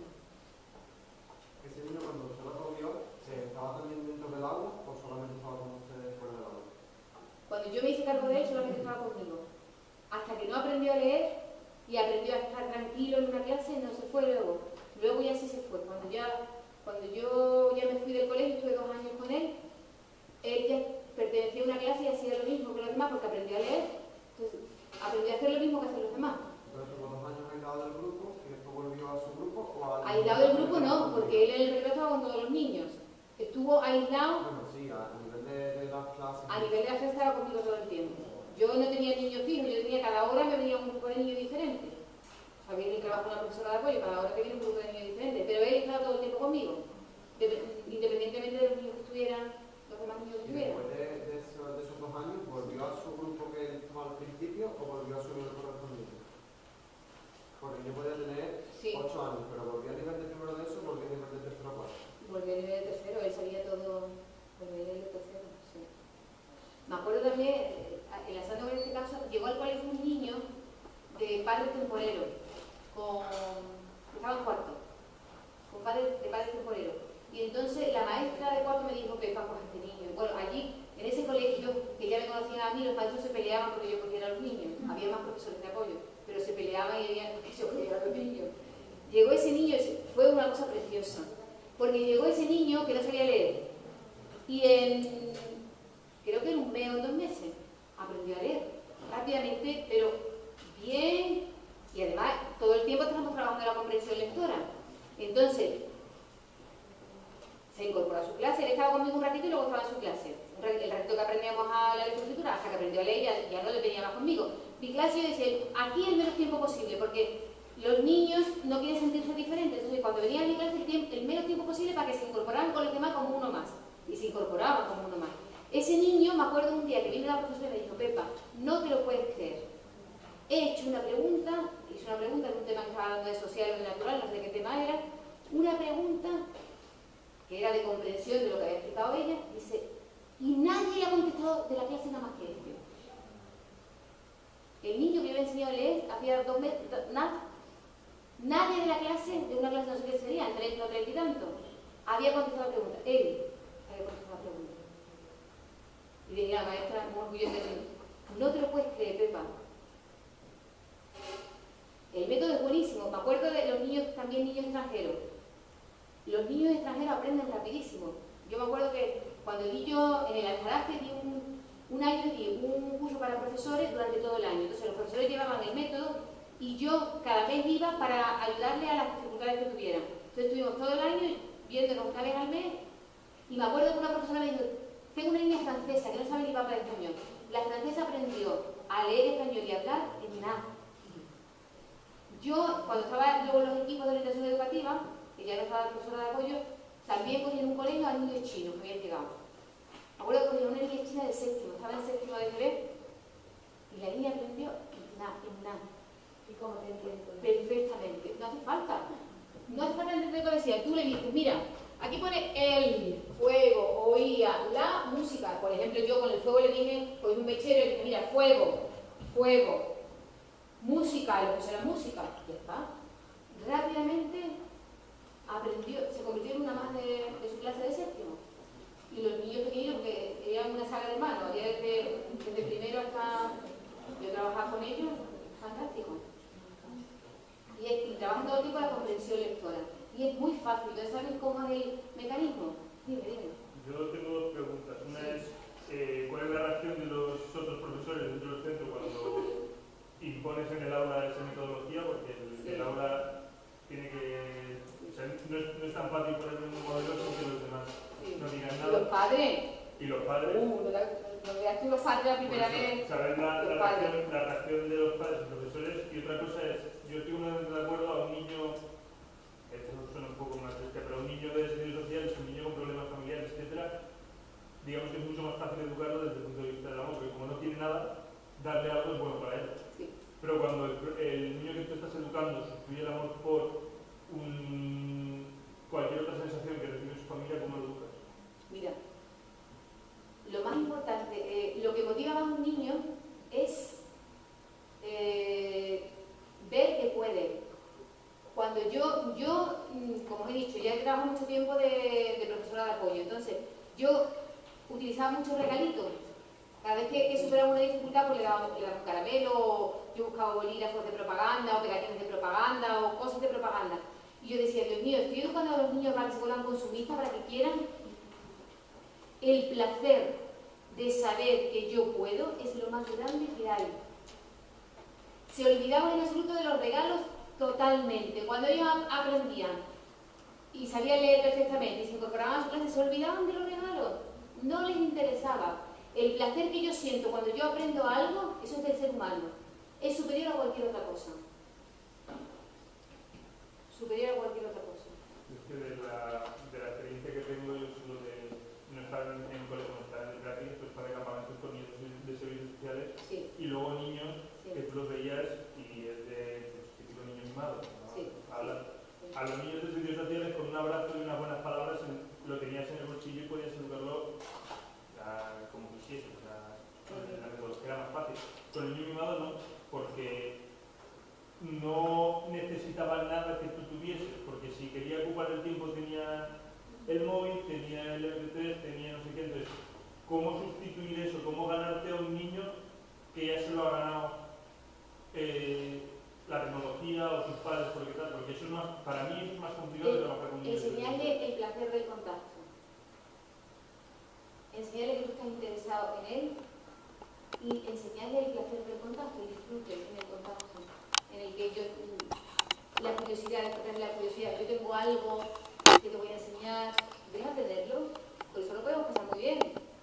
Seducirlo de alguna manera, seducirlo para traerlo al terreno, que tú sientes que es bueno para él. Crear fantasía. Los niños se enganchan con las fantasías. Crearle fantasías. Jugar a... Otra cosa que quería decirlo antes de que me vaya es cómo se enseña a un niño que si la vea, que no se la ve. ¿Cómo? Cuando lee que si la vea, ¿sabéis lo que es, no? Fuego. ¿Cómo se enseña a un niño que si la vea, que no se la ve? Con poesías.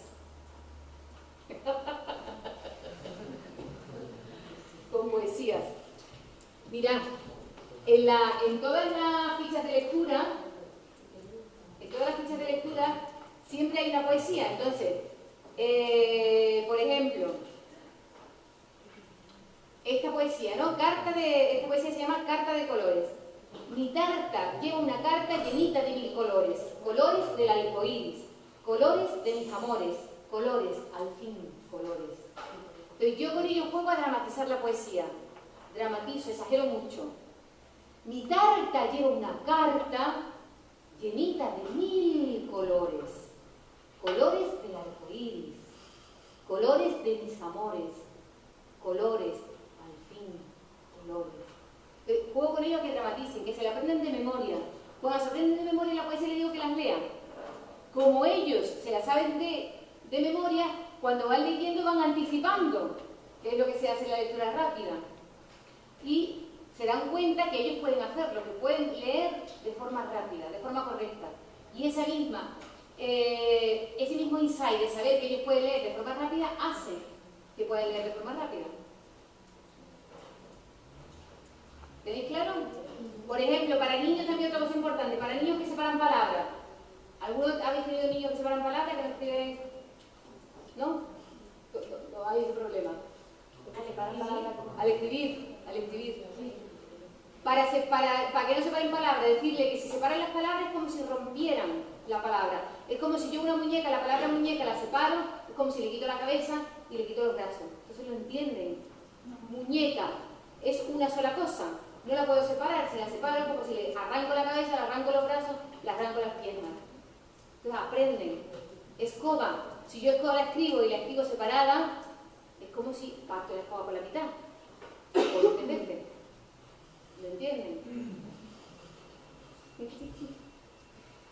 Venga, Pregunta. Mira, este libro, el segundo libro, que no está publicado, este lo hicimos entre 4 compañeras. Este no está publicado. Y para ponerlo en la página web, pues voy a tener que escribir, porque este libro lo hicimos de actividades que para niños de quinto, sexto y por ahí de quinto de primaria sería. Y no sé si existe sexto de primaria o sí, de quinto y sexto de primaria, pues sería para eso. Que ya es jugar con la lectura. Entonces, este libro está hecho de el cuento para jugar de Rodari. ¿Conocía a Jerry Rodari? Sí. Pues cuentos para jugar está hecho, todos son estrategias de esos cuentos. Entonces, tengo que llamar a la editorial a ver si la editorial me permite que yo ponga esto en internet para que todo el mundo pueda acceder a ellos, sabiendo que el libro es de ellos, de la editorial, el libro sobre el que se basa todas las actividades de este libro. Pero este libro era súper rico, ¿no? Porque eran tarjetas, cada cuento estaba hecho con tarjetas que se repartían entre los niños y entonces las tarjetas, pues a lo mejor de definición de una palabra. Uno tenía una palabra y el otro tenía la definición. Y había que casar la palabra con la definición. O otro cuento era para trabajar los verbos. Y entonces un grupo de gente tenía los nombres de los verbos y los otros tenían también las definiciones de los verbos.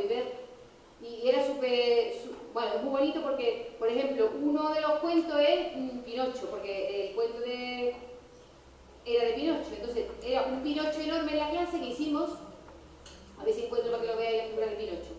Un Pinocho enorme y el Pinocho tenía una nariz que hicimos un cilindro muy grande. Imaginaros que aquí tenemos mi Pinocho grande, este de la página, este Pinocho era enorme de grande en la clase y el agujero que veis en la nariz aquí, pues en ese agujero le metíamos un cilindro grande que le habíamos hecho, la nariz de Pinocho. Y entonces, cada vez que uno acertaba una pregunta, pues venía y colocaba la pregunta en la nariz de Pinocho, venía y le metía la pregunta en la nariz porque ya había acertado la pregunta. Bueno, a los niños les encantaba esto íbamos con los colegios itinerantes, las distintas compañeras, y íbamos haciendo otro, por ejemplo, de silogismo. Aquí me encanta porque yo disfruté haciendo lo de silogismo. Por ejemplo, a ver si dice, por ejemplo, el verbo ofender. En presente ofendo, en pasado ofendí, en futuro ofenderé. ¿Qué verbo es? Habría que decir qué verbo es. Yo lo he dicho antes. Por ejemplo, otro. Si quieres una bici tener y no lo puedes claramente decir, para poderla conseguir, puedes expresarlo así. Qué buenos son los padres de Juan, que una bici le van a comprar. ¿Qué es?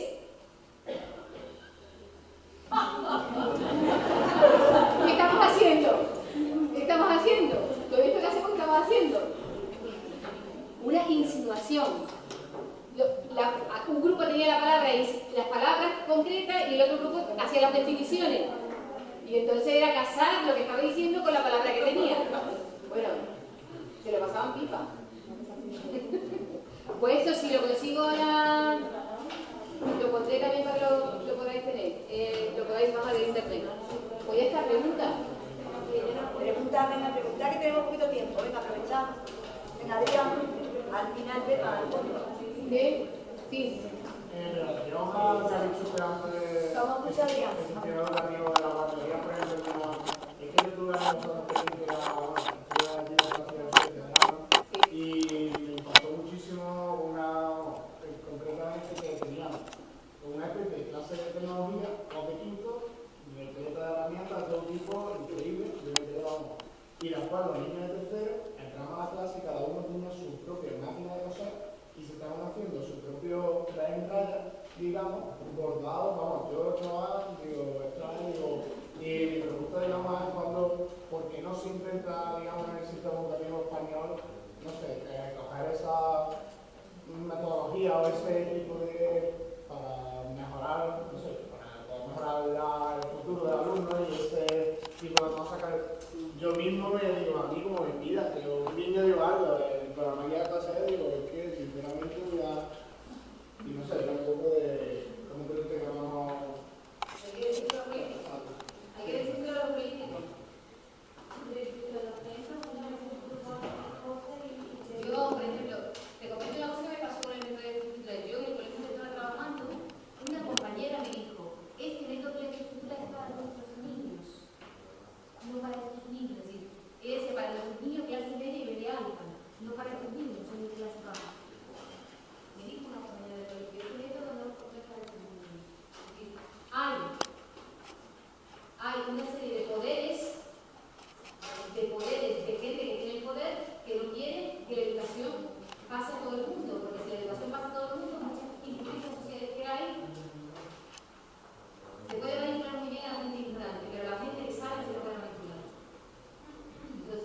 trabajaba por proyectos y ahora lo que pasaba es que la madre venía y le decían que porque llevaba las otras clases la mitad del tema y los niños suyos pues no habían tocado todavía el libro.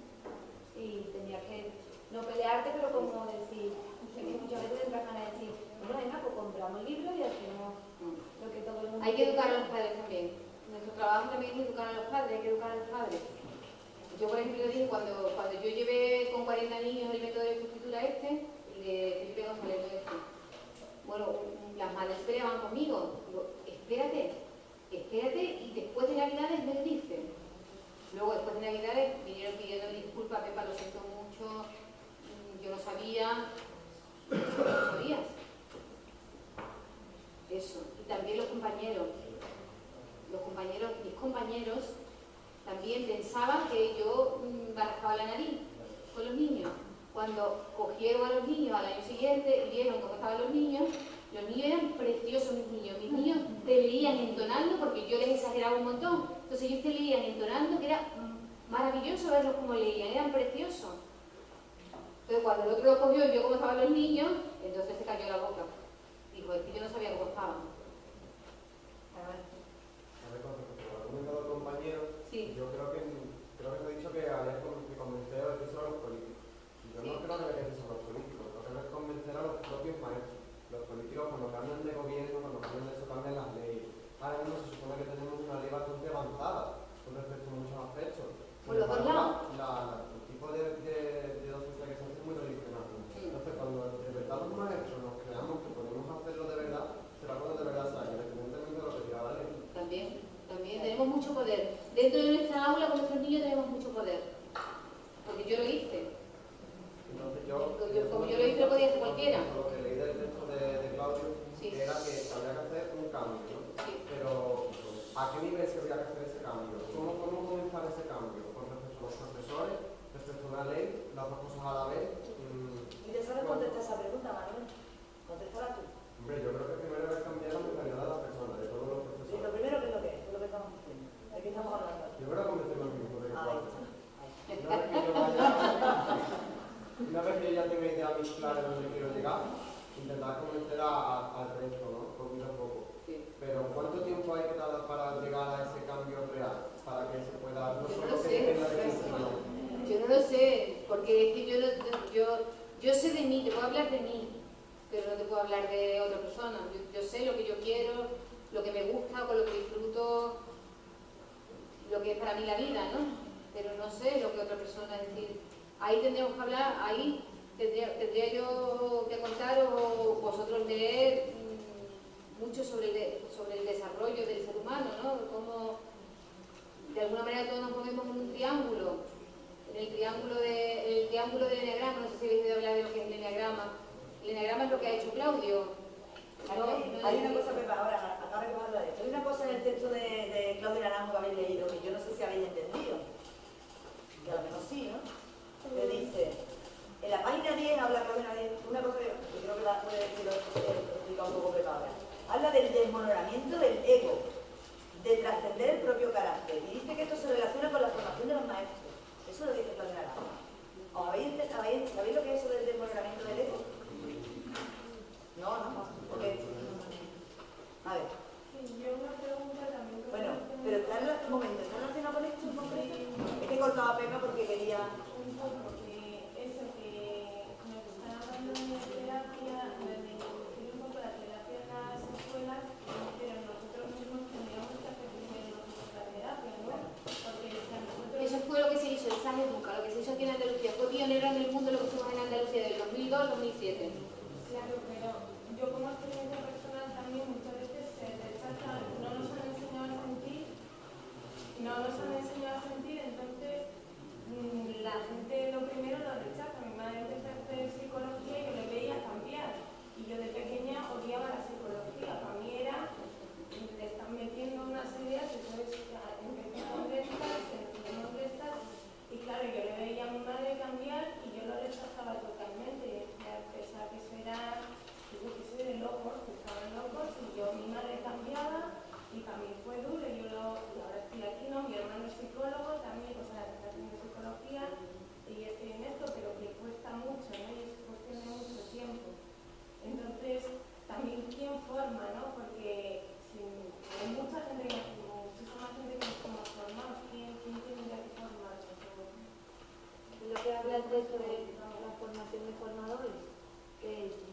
Mira, el CE, el Centro de Profesores de Sevilla, está formando a los profesores. Es decir, el Centro de Profesores de Sevilla, en la época en la que yo llevé el SAEDUCA aquí en Andalucía, del 2000 al 2007, hubo grupos de profesores que estuvieron haciendo el programa SAT, que es un programa que desarrolló Claudio Naranjo, donde trabajamos terapia, donde trabajamos el carácter, donde trabajamos teatro, donde se trabajan también constelaciones familiares, sí, una mezcla de un montón de cosas que le ayuda a la persona a madurar.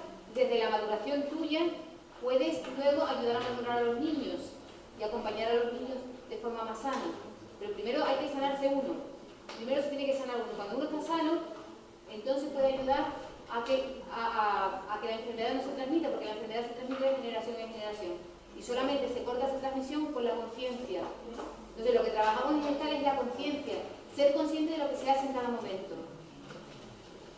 Entonces lo que habláis para aquí del miedo, ¿no? El triángulo básico que creo que trabaja en el enneagrama es el miedo, la pereza y la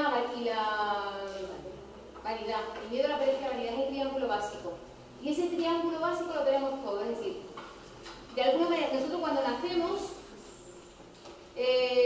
sentimos el niño, eso lo sabéis con la psicología evolutiva, desde que nacemos hasta los 8 meses nosotros sentimos que estamos en confluencia con todo lo que existe. El niño, la niña siente que está en confluencia con todo lo que existe.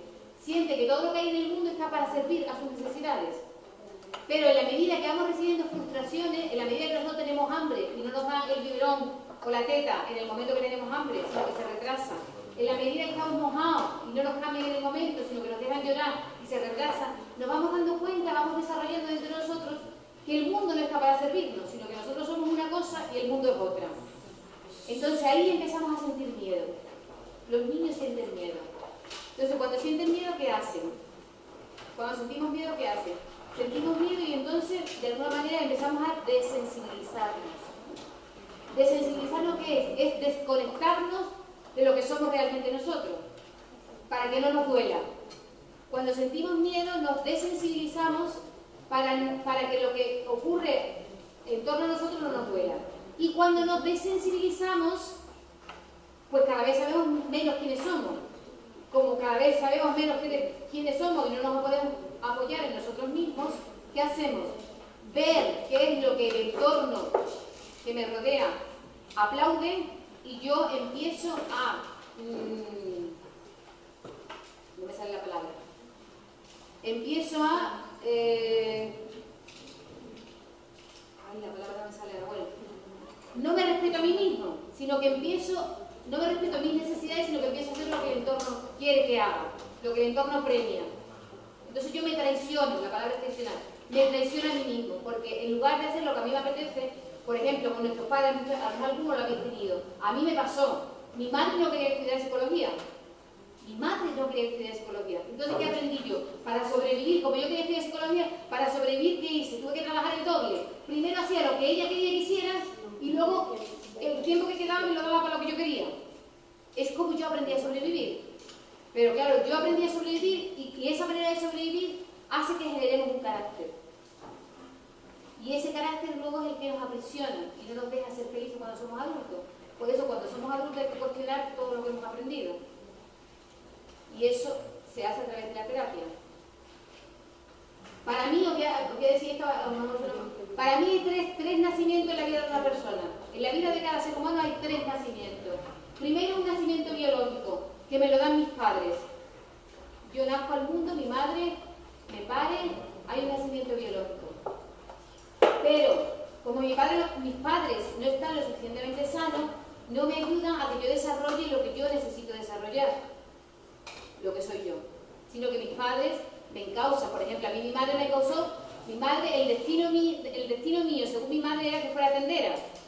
Ella puso una tienda y el destino de ella para mí era que fuera tendera. Ese es el destino que ella me dio, pero a mí ese destino no me gustaba. Entonces yo tuve que luchar mucho para no ser eso y ser lo que yo quería ser. Entonces ese es el primer nacimiento, el biológico. Luego hay un nacimiento espiritual, que te lo da un maestro, que te lo puede dar un terapeuta, que es cuando tú, como te sientes infeliz en la vida que llevas, como no te sientes a gusto en la vida que llevas, como tienes ansiedad, como no puedes dormir, como estás estresado, vas a un terapeuta para que te ayude a tener otro nacimiento, es decir, para que te ayude para que te ayude a borrar lo que te hace daño y dejar que lo que tú eres florezca. Es un segundo nacimiento si el terapeuta está suficientemente sano, porque hay terapeutas que no todos los terapeutas están sanos. Pero si es un terapeuta sano, te ayuda a que tú seas lo que tú quieres ser.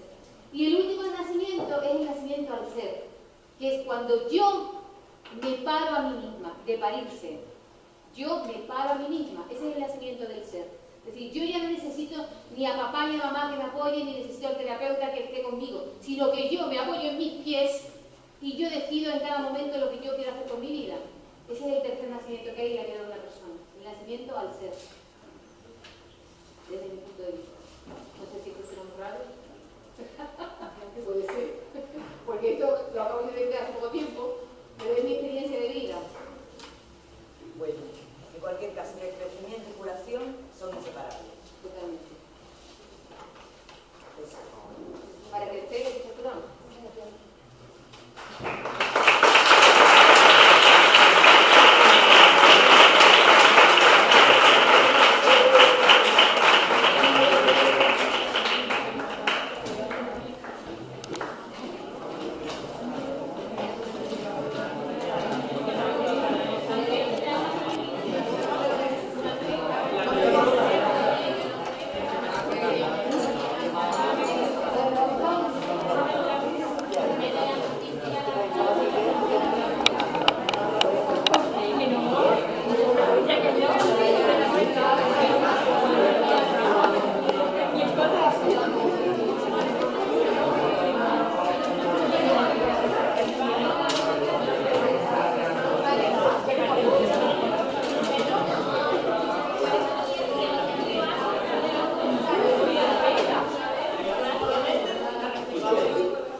Oye, si alguien no quiere las frases, me las deja aquí, porque yo las quiero, ¿eh? Yo quiero las quiero, las matinales, las quiero. Las dejo. Yo quiero las de ¿La de quién?